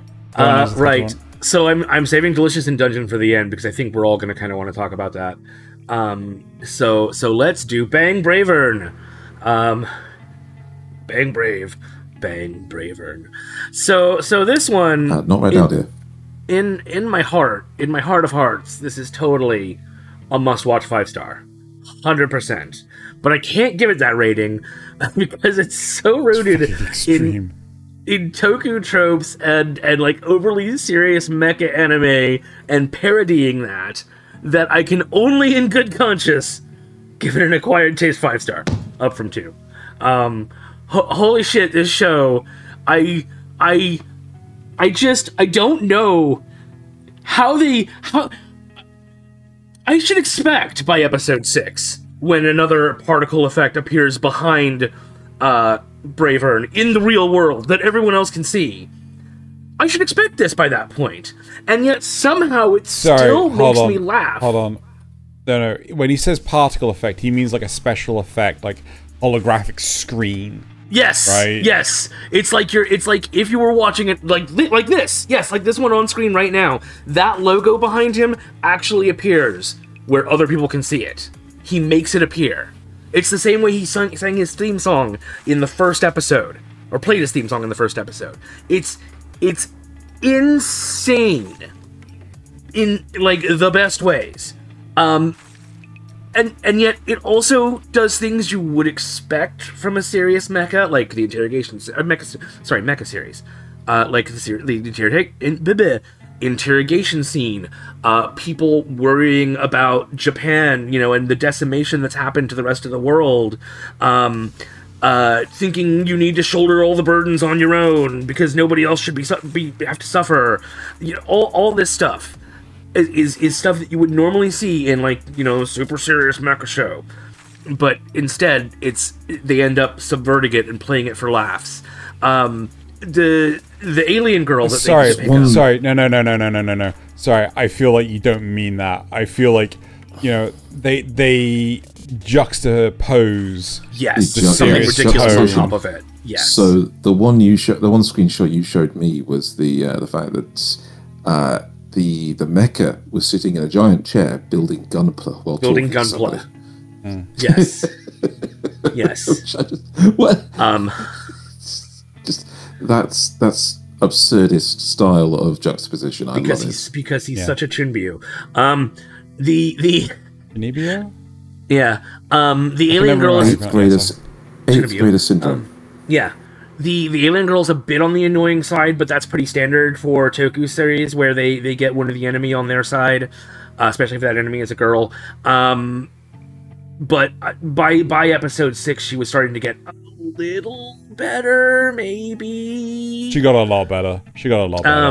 Yeah.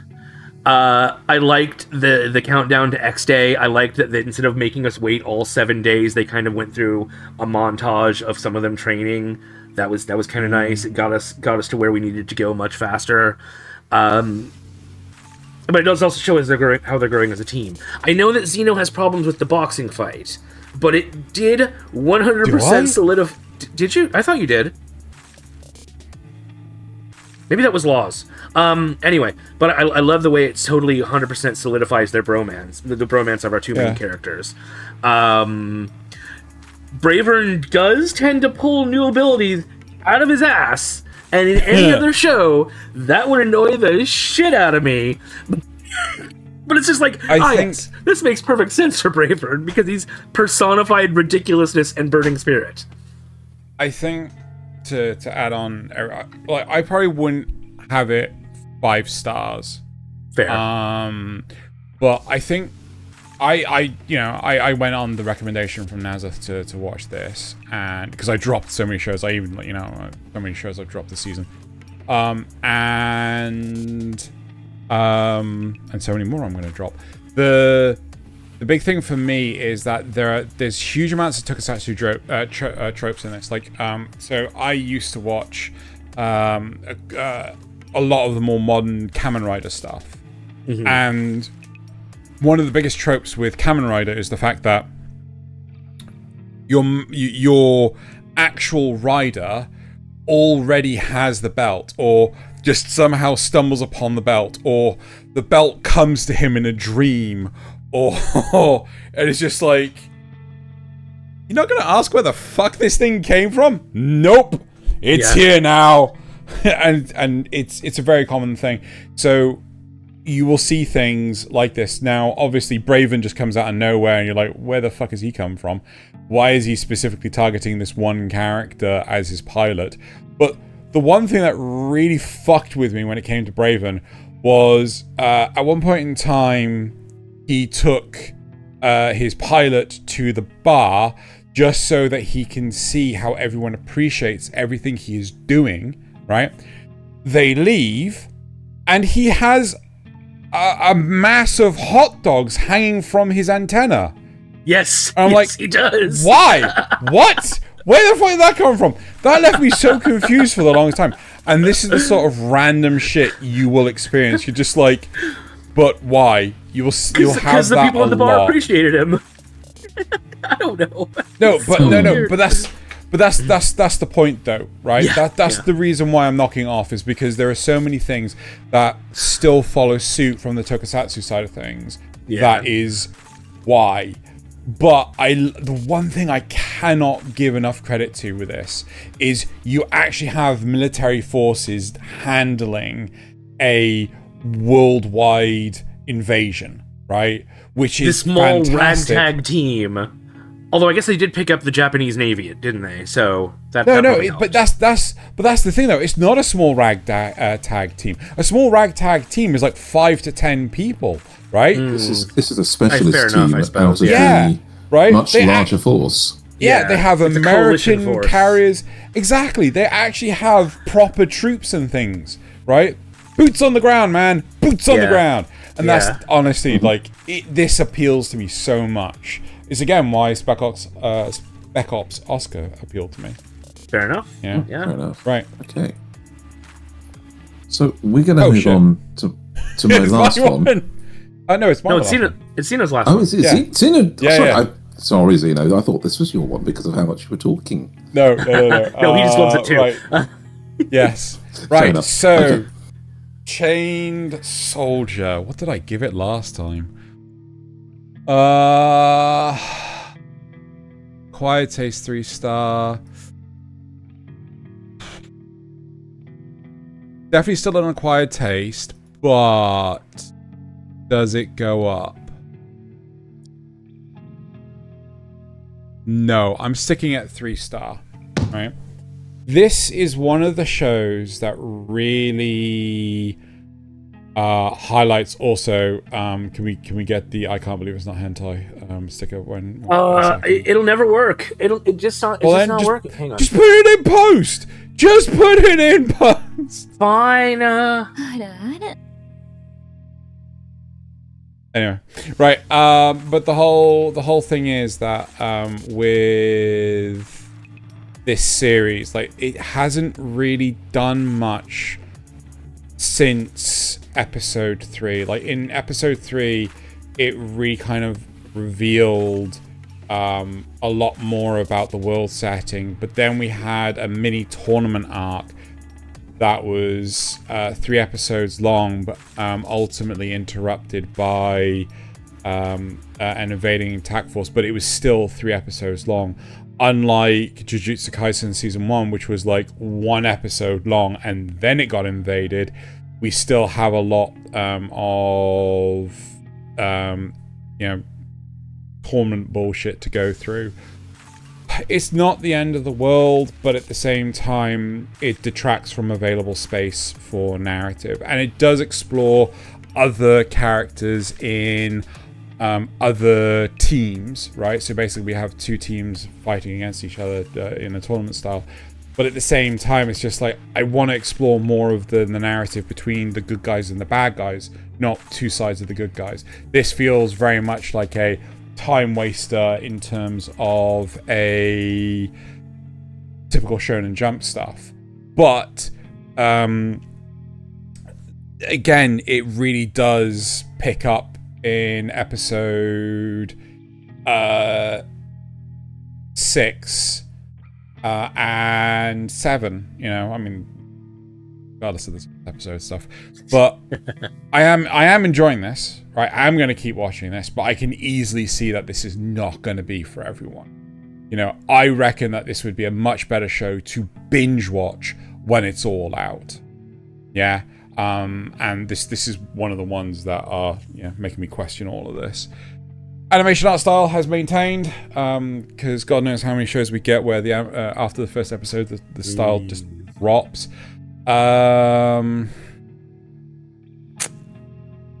Yeah, world building is really cool. I just wish that, you know, we saw more of the bad guys. I don't really have a whole lot more to say. All right. Cool. That's Thaylien. All right, and this one just in. This is one I picked up instead of Shaman King Flowers. It is The Foolish Angel Dances with the Devil. And this is my new favorite of the season. Okay, this is now my of this episode, my first 1-star must watch. Oh, Really? Yes, because this is all the ridiculousness of the first 3 episodes are all the ridiculousness of Death Note's I'm thinking but you're thinking and I'm outthinking you because you're outthinking my thinking, right?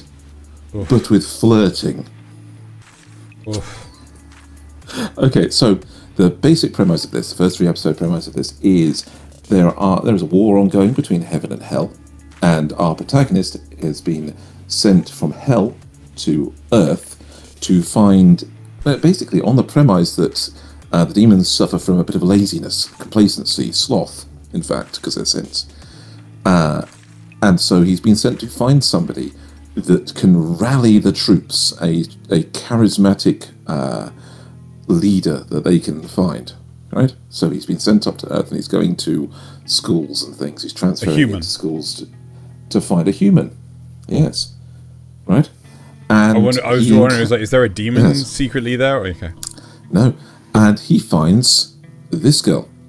He immediately finds her in the class, and he thinks she's gorgeous. He thinks they got all the great looks, and she seems to get on well with everybody. The first thing you really see of her is her turning down this playboy kind of guy that's just like has asked her out 5 times, and it's his 5th rejection as she like waves him on, but politely. She seems charismatic and everything he's looking for, so he starts getting a little bit fascinated with her.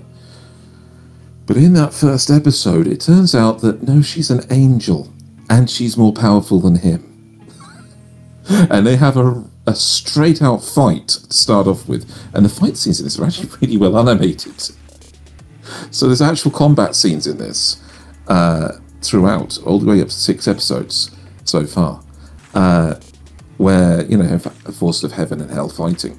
And, you know, she actually beats him, chains him down, and puts a suppression collar on him that basically has 2 functions. 1, it keeps his power suppressed, and 2, whenever he annoys her, she can turn him into a complete simp. He goes into full-on, like, outrageous, hyper-animated butler mode. And like when she runs him off, she sends him off to get. She says she's thirsty, so he immediately poses and then sprints off to go get a drink. And it's basically his own personal hell that she's going to put him through, because the punishment isn't chosen by her; it's chosen by his own internal fears. Right. And so the humiliation and things is what's going to do that. It's not actually used all that much, but the threat is there consistently. Right, it gets used once more in the first 6 episodes. The overall, the first 3 episodes build on this thing of he wants to basically try and beat her, and so the way he figures out that he should beat her is to make her fall for him, because he can't actually do anything against her with his collar on. And for comedy's sake, she watches the same exact show that he does to get his inspiration, and they both stay up overnight coming up with ideas to make themselves look better, to try and make the other one fall for them. And there's this ongoing like mental boxing match between him and her, like as avatars of them, like, you know, like she'll act really cute and fluffy and it makes his heart pound, and so it counts as like an uppercut from her character, back and forth. And like, so she asks him to carry something heavy for her. So he says, "Of course," and rolls up his sleeves to show off the tendons on his arm and the little vein that pops out when he lifts something heavy. She's like, but it's played with this thing of, damn it, that was a good hit. Why the fuck did that work on me? Until it progresses over the course of the thing to turn out that actually she's not so bad and neither is he. And so they actually genuinely start falling for each other and hate it. So it's the romance comedy from like basic friends to enemies to attempting to seduce each other to actually seducing each other to I don't know what. The 6th episode has finished up with a big combat scene triggered by one of her powers going awry. So the collar manifests as a tattoo around his neck from the sides across the back of his neck. and he wants to go to a swimming pool and can't. He says in the future. It's not like immediately in that episode. He wants to go to a swimming pool, and having a tattoo will make him stand out. So he just asks her to try and maybe you could rewrite it somewhere else. Make it look like not a tattoo. And the way she's been controlling him is she's actually embedded one of her powers into him. That power comes out and goes completely rogue. And they both have to combat it. Which is, a nice bonding moment for them. But it then leads on to there is somebody sabotaging the situation. So there's a bigger plot at play. It's not all just this rom-com farce. And I am absolutely loving it. The mood is just pitched perfect. You've got all these tropes of, taking after the initial back and forth between the two, he becomes aware of what she's doing and then steels himself against it. So he's like, I will take everything she does in stride, and I will one up her every time. And he succeeds in doing it. So she takes a water bottle from him and says, is this going to be an indirect kiss? Anyway, it's like, okay, that was almost... But then instead he turns into, oh, you shouldn't say that so seriously. And he's like, damn it, he's got me. He turned it round by being vulnerable. So she slips and spills the water over herself with her powers to make it seem like she's all dampened and wet. And he then says, he then immediately takes his jacket off and throws it over her, around her shoulders, to say, wear that until you can dry off. And she's like, it's like, that's it. I can't. But it gets to the point, look at this scene. This is him being one of the ultra simp. It gets to the point where even the avatars in their mind, the boxing characters, are starting to make out. Drop their gloves, give up, and go sit down and watch them like eating popcorn, watching the two main characters on their own screen, saying, come on, just realise you like each other already. Jeez. I feel like as you were talking about this, Xeno was looking for where he could watch it. No. He's already downloaded it. That's where he got the screenshots from. No, I would never do something like that. It is. I'm finding it hilarious. I'm entertained by the style. I like the way they've portrayed these characters, and I actually want to find out what happens next. I love the fact that their bosses keep coming to bother them, and neither one of those bosses is actually a good person either. It's and even the side characters are fun. Just they seem like genuine people that are just interested in what's going on, and they have no idea that there's a devil and an angel in their school. So it's it's ridiculous. I love it. I recommend people go out there, go watch it, even if you're not into the romance comedy thing. So yeah, Nasuth. Get into the romance comedy thing. Nope. Probably not. Probably not going to get every now and then. Sure, I might give it a try. Yeah, this is the internal boxing thing. He's got the black dog. She's got the cat, and they even name them and give them proper personalities in this that you get the hang of. It's so silly. Right. On to our final one. Yeah. It's Delicious in Dungeon. Delicious in Dungeon. This was a 2-star must-watch last time. In my notes, I wrote 4-star, but I think that's because I just come off of watching, binging all 3 episodes, and so I was in an overexcited state. I think realistically, it's a must-watch 3-star, which is still moved up one. It's really creative. It's really fun. It's really just kind of joyful. And even though I watched the dub, and I could have been doing other things, I really couldn't look away. I enjoyed all 3 episodes between 4, 5, and 6. Yeah. Although I will say the reason it's not a 4-star, the reason I have to knock it back down to 3-star, it's not that they're taking too long to get to his sister. That's what a lot of people are complaining about. I think, to me, it's the fact that we don't really have any sense of where they are in relation from the top to where the sister is. If we knew that, it might be a little... Like, we need something like in Maiden Abyss, where they show you the 7 levels of the Abyss. You know, we need something like that to show you how many levels of the dungeon there are. Right. Yeah. Definitely. We do have a hint of it in one episode, where they encounter some characters that saw the dragon.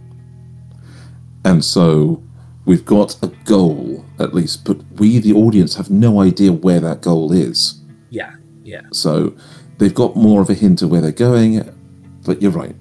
Anyway, people are like, well, they're taking too much time to go eat random food. And the only one I would really argue with that on is the paintings. I don't think they really needed to mess with the painting stuff. But other than that, like, they've always needed to find food. You always need food. And they always tend to use it creatively, like when they you know, the one with the ghosts. I won't tell you how they solve it, but the one with the ghosts. That's a good one. I'm really glad I love the little comedy moments where we, the audience, can see something coming and they can't. Yeah. Like the treasure where they're sorting out edible from inedible. Yes, and we, the audience, can tell it's inedible because it's the real deal, but they don't realise it until it's too late. Yes, so, that was good. I can just do this, right? And then they realise, oh man, it's I love those little moments. I'm really glad that Marcille is starting to get over her knee-jerk reaction of, oh my god, I'd never eat that.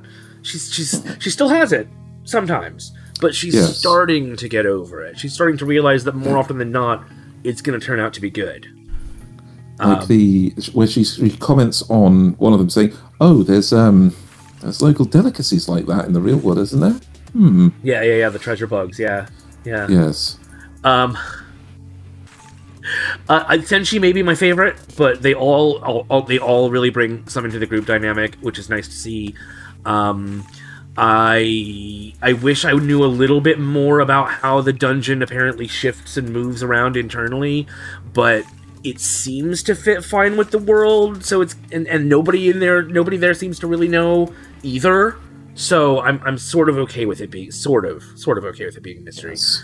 And I can definitely also sense some Dark Souls inspirations from things like floor designs to the painted worlds. Yes. Oh, one thing I really love they took the time to do, right, was they introduced some characters specifically so they could, show how the world is treating people and how things are going by, and then suddenly, when our adventurers encounter them, they're dead. Yeah. That one, yeah. Death, yes, because death isn't so much of a thing in this world. You can be revived if you can get your body back to the surface. So having these newly introduced people be dead when they find them is just kind of almost played for laughs. But it's like, oh, okay, this is a whole setup for that. But yeah, they actually went to that thing of not just creating faceless victims to be dead. They actually created characters that you could see and think of it as a living world, which I thought was a great touch. And all four of them, each of them thinks the other three are weird, and that they're the only normal one. But they're all weird. They're all strange. Just to point out, I've just had a look over to my left, and apparently this is getting 2 calls. Shit! Okay. But on the other hand, that also means it's going to be 24 episodes before we get down to at least 24. No, but before we get down to the sister. So this is my comment. Is like, to me, Delicious in Dungeon is a thinly veiled slice of life, right? Again, much like it's about the dumb shit that they're doing. It's about the journey, not the end. And the problem is, because of the thin veil, it makes it feel like the end is more important than the journey. That's a fair estimate, yeah. Yeah, and as a result, people are inclined to give credence to, like, you know, I'm going to assess this as an adventure, or, you know, that sort of narrative, a fantasy adventure. So that's... Yeah, you're absolutely right, you know. That's exactly why people are complaining so much about them not going after the sister, like, full speed. But the story is not about that. The story is about them going on the venture, because it's like everyone's treating it as if they've been down there for months, and they've only got 1 week before she's digested to a point that they can't revive her. But realistically, we don't have any, like, maybe it's been a few days tops. I think it's like 3 days according to the thing, because they, you know, the actual main meals they've had. They've had like lunches and things, but yeah, I mean, there's the one in the, I think they did a sleepover when they were in the tree area, right? They've done one where with the mimic, for sure. Yes. And they... Oh, was this... Did they do one with the oil? The hot oil? I don't remember. The hot oil? Oh, when they used the traps to make food? I know. I was thinking that. I don't think they did. I don't think they set up camp for that. They just had food, right? I think so. But I think they may have done one with the orcs, right? Yeah, that was the thing. They stayed with the orcs for a night specifically to do what they did. Yeah. You know, they to rest up. So they've done hell of a lot in such a short period of time. Although, again, we don't know. I think they're only on, like, floor 4 or something. But we don't know how deep it is. Are there only 8 floors? Are they already halfway there? No. But they did say with the orcs that the dragon is only, like, 1 floor below where they last were, or something like that. So it may be 2 floors down from where they are now. That's a fair point. From the map and everything. But again, it's a vague goal. Yeah. So... well, I mean, the problem is that it's a very specific goal, but it should be treated like it's a vague goal, and that is a failing on the... It's almost on the narrative part. Exactly. You know, you're led to believe that they got to get there with all due haste, but, like, why are they taking their time? Why are they having such lavish meals? Why are they spending hours doing this? Why aren't they just eating sausage bread and some, you know, carrots or some shit, and just fucking buggering on to keep going? You know. Well, thinking of carrots though, that was a nice bit of world building, finding more about Senshi and what he does in the dungeons. Yeah. It was a good one. I liked that. Yeah. Yeah. But still, I think it's an absolutely brilliant series. But, like, you know, if you're expecting more than a slice of life, I think you're gonna be let down a bit. Yeah. You know? But if you like seeing interesting food, and the food used, like the dungeon itself, used in interesting ways and presented in interesting ways, I think you'll like it. It's a really good framing device. Yeah. Excellent world building. Character motivations are pretty on point and things. Yeah. So anyway, right. I think we're done. It is time to move forward with the supporter questions. Right. Oh, we've only got 2. Right. So, as Rule says, before we start the supporter questions, I just want to thank you. I just want to say thank you, everyone, for listening to our podcast so far. We really appreciate all the likes and comments and that everyone leaves on these episodes. You know, let us know what you think of our opinions, especially with solo leveling. I know I've got a please let us know if we're missing something. You know, I'd like to know.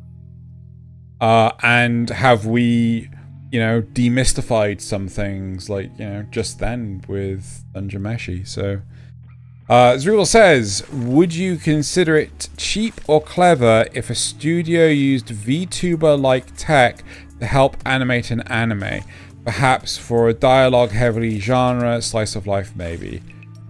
Really depends on that's an interesting one. Yes. Is that any different than motion capture, really? Yes, but again, because we have mocap throughout so many things already. So what if you just recorded the mocap live, as it were? Well, I mean, that is in principle what Notice Me Senpai is. Yes. Right? It's yes, like, exactly. You know. Yeah, so that's what you've been doing. So but I mean, you've got that.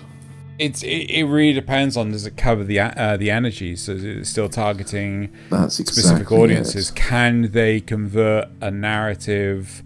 Oh God. And can they do full body capturing in a way that's good? Yeah. Well, actually, this I think would be something that's worth exploring, because emotes in things in VTubing can be quite comprehensive, right? So if you're thinking about energy, right? Imagine if when you're mocapping with a VTuber avatar, if you start waving your hands energetically, it automatically triggers an emote that has the blurring, oh my god, no, kind of hands. Yeah. You know? So that would kind of give it that anime energy with a pre-animated thing that they could trigger at the right time rather than having to go in at post, wouldn't it? I think editing in post shouldn't be undersold and things like that. But no, of course not. I do feel though that it will put a lot more work on the cinematography and things. So, and you know, how well would you be able to record like on all these different machines at the same time? But it'd be interesting to say the least. If they could do it well, it would be clever. If they can't do it well, it would be cheap. To answer your question, exactly. Right. Okay. So Nasuth Meshi asks, is there an old anime that you'd like to see faithfully remade using modern techniques? Either one that's amazing or one that could be if they tried just a little harder. Oh dear God. So for me, it's Samurai Troopers, which is known in the West as Ronin Warriors. I think that one had really, really good ideas, but it fell into the shonen at the time, which I think was the late 80s, technically. It might have been early 90s, but either way, where it wastes a lot of time. Outlaw Star.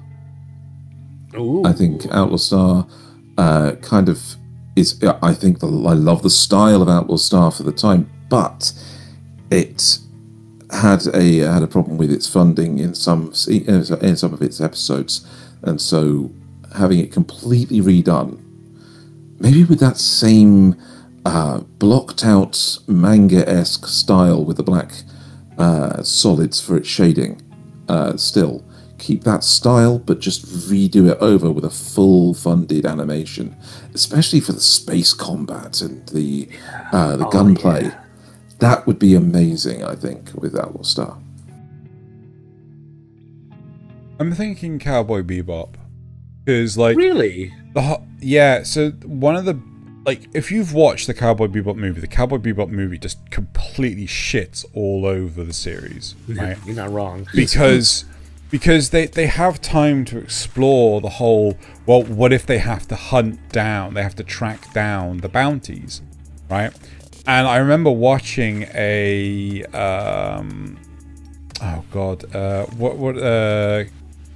creative commentary over the series, and they were saying how they couldn't do episodes, they weren't allowed to do episodes that were more than one episode long because they thought that the audience wouldn't jive with it. I think in today's ecosystem, we would easily be able to get.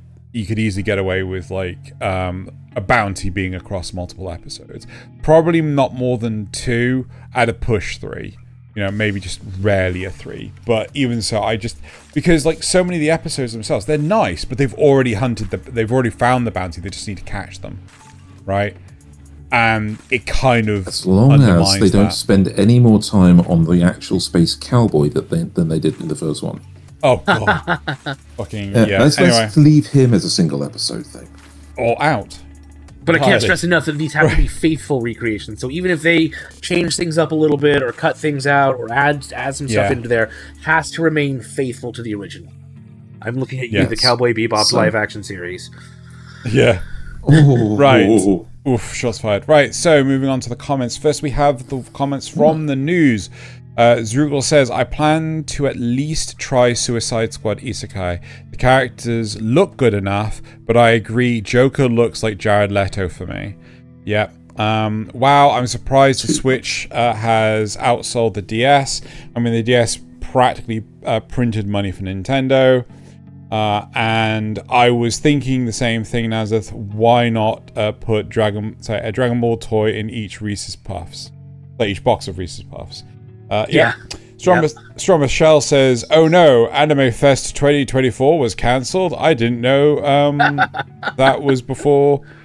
I didn't know that before 12 seconds ago. Yeah. I didn't know what that was. Yeah. Yep. Anyway, with all the Korean names being added to the Parasite project, I thought you were talking about the Korean movie Parasite, which is a totally different thing. Now I'm curious what that is. I'm pretty sure it's about like people that sponge off the less fortunate and things like that. I'm not entirely sure. I've heard really good things about it though. So moving on to the cast. So Strong Michelle says, usually my favorite stories have villains that are just on the other side of a conflict. One-dimensional villains are fine sometimes, but people aren't like that in real life. Yeah. How about Shao Tucker from Full Metal Alchemist? Wasn't the main villain, but he was pretty good as a villain. He was dangerous and unscrupulous. That's a fair point. I'd like to put...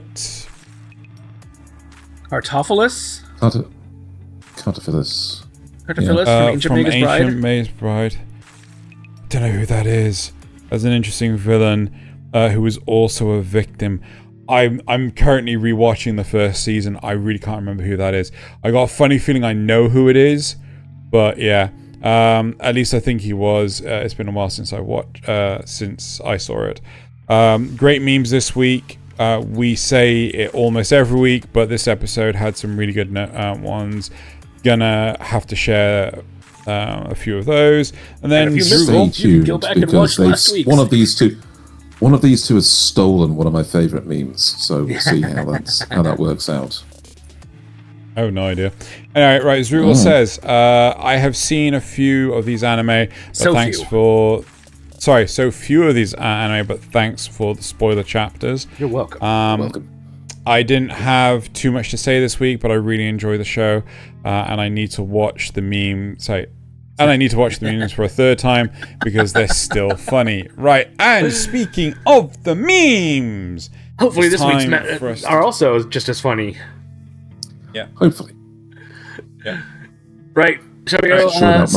Like we said at the start, all these memes are available on the webpage. You can find links in the description below. We also post memes to the Discord and Twitter and Tumblr, and you can also submit your own memes on the Discord. So speaking of your submitted memes, we don't see the viewer memes ahead of time, so these are new to us.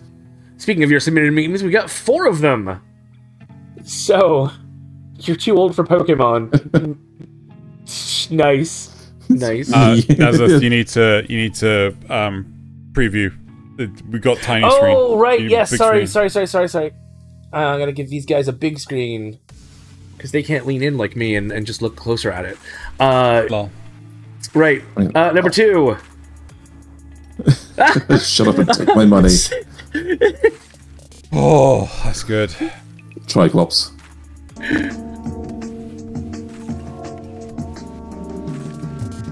I think we've had this before, but I still love it.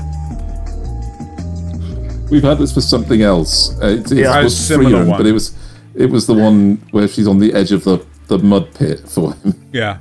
That one was all pixel art and everything. I love that one still, but yeah. Right. And the last one for the viewers. Me playing Smash Brothers with some friends and having fun. That one player, he still has 3 lives. Oh, that's my experience with Smash. I can relate to this one. Yeah. Right. On to my memes. So, most people on Valentine's Day me, technically Xeno, but you know, Yes. I had to get one Valentine's theme in there. Who is that? I have no idea. I have no idea either. Number 2, Yahweh absorbing El and becoming the same god after the triumph of the Jews over the Canaanites, colorized. And then Yahweh and El becoming 2 different gods again after the, the land of I think it's the region of Israel was divided into Israel follows El, and Judah follows Yahweh. There you go. There you go. You're about the first king of Israel. Yeah, yeah. Way to make it political, man. Anyway.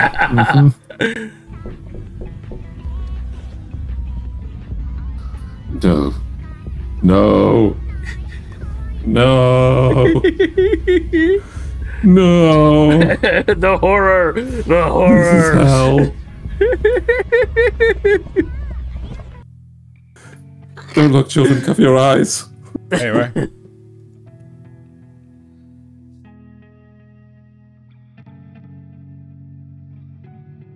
Copyright strike incoming.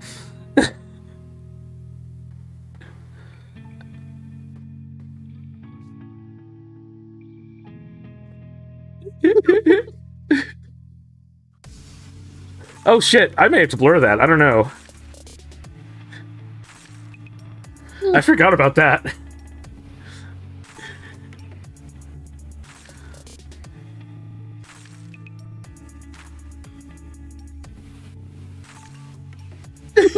Jesus fucking Christ, Nasuth! I saw it coming from that other line, but Yes. Oh my god. I remember this thing where we had, we'll tell you if they're not safe for work. Anyway. No. These are just 3 different manga and how many texts they have in them, how much text they have in them. Yeah. And my last Medical one. box. Oh, medical. Yeah. Yeah.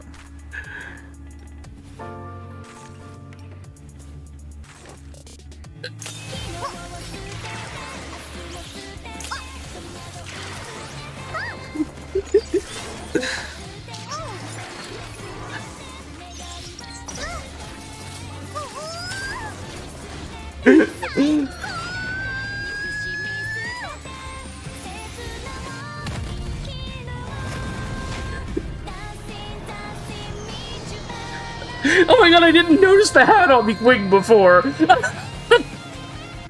Oh, it's so ridiculous. Oh, don't loop. Starscream, you have changed, boy. If you don't know the context on that one, apparently Taylor Swift has a well-known reputation of taking too many private jets.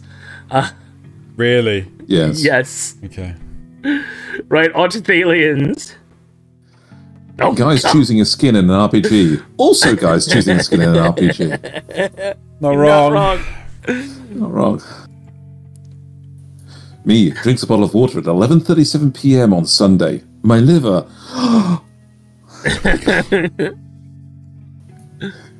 So it's time for you to look inward and begin asking yourself the big questions. What did you honestly expect would happen if you kept sexually abusing the Trismegia? It was a matter of time that one of them would break. Well. Uncle Ira, spitting facts as usual. Here we are, to $1.50 hot dogs. Just $1.50?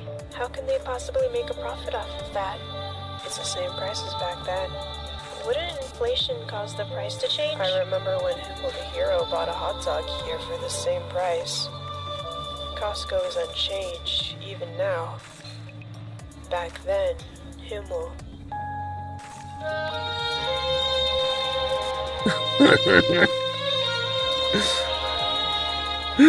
Please take the hot dog.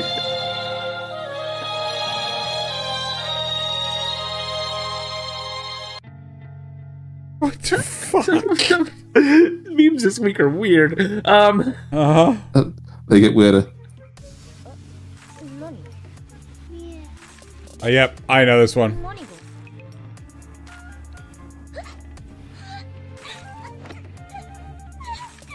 Meanwhile.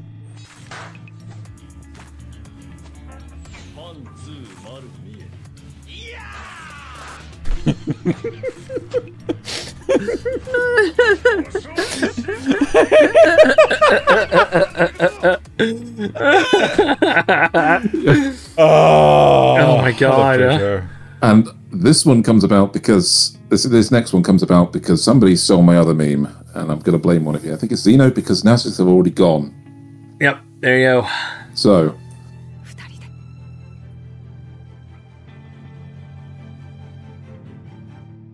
Now kiss. Yes! Oh my god. Anyway, moving on to mine. My first one. Wait, aren't we enemies? Nobody watched Dragon Ball. Yes. Let's go! Yes. Number 2. Wait, I can explain. You're gonna get a 5th season and I'm still stuck at season 4. 4th season, I haven't got a 3rd season at all. I'm still stuck at season 2. You guys are getting sequels? Yeah. So, poor top, No Game, No Life. Top left is Data Live. Then we got High School DxD, Noragami, and then No Game, No Life. Did he just correct himself to say DxD instead of High School Double D? Right. He did. Okay. He just corrected himself to say it wrong. Shush. This one. Right. Why not? Don't want to get suffocated, and then someone calling someone something not nice. How? A drawing of what? A MILF. A MILF that looks like a goddamn child. Godzilla had a stroke trying to read this and fucking died. Yep. Why? What? Luca is anything like Luca is like the oldest character in the entire thing, and doesn't look like a child at all out of all of them. No. Yeah, the least childlike. Anyway, moving on. But don't you dare use your monster calling flute again. Literally 3 minutes later, flute go burr. This is what it'd be like, right? Next. Am I gonna have to blur this one out too? Jesus. No. Facts.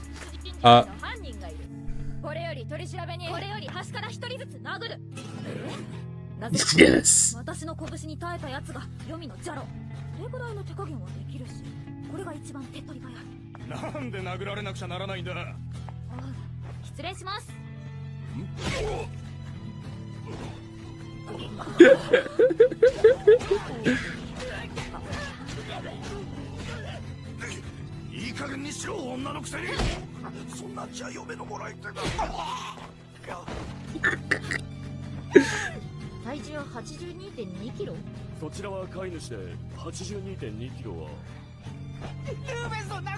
No. True equality. Not even dogs are safe. I love that equality. Scene. What a spoiler, though, Xeno. Jesus. You know nothing. Nothing is known. Everyone should be watching. Isn't there one more? Who's done that's it. Then? That's it. That's it. That's all of them. That's it. Did yours not get stolen after all? Looks like it. Oh dear. Too Too bad. I think I might need to have words with somebody. Too bad. Right. So yes, let's wrap up. That is it for this week's episode. Thank you very much, everyone, for coming, watching, listening, stuff and junk. Especially the first word I said in that. And yeah, time's to bottoms up and Kanpai! Kanpai! So glad neither of you realized what I just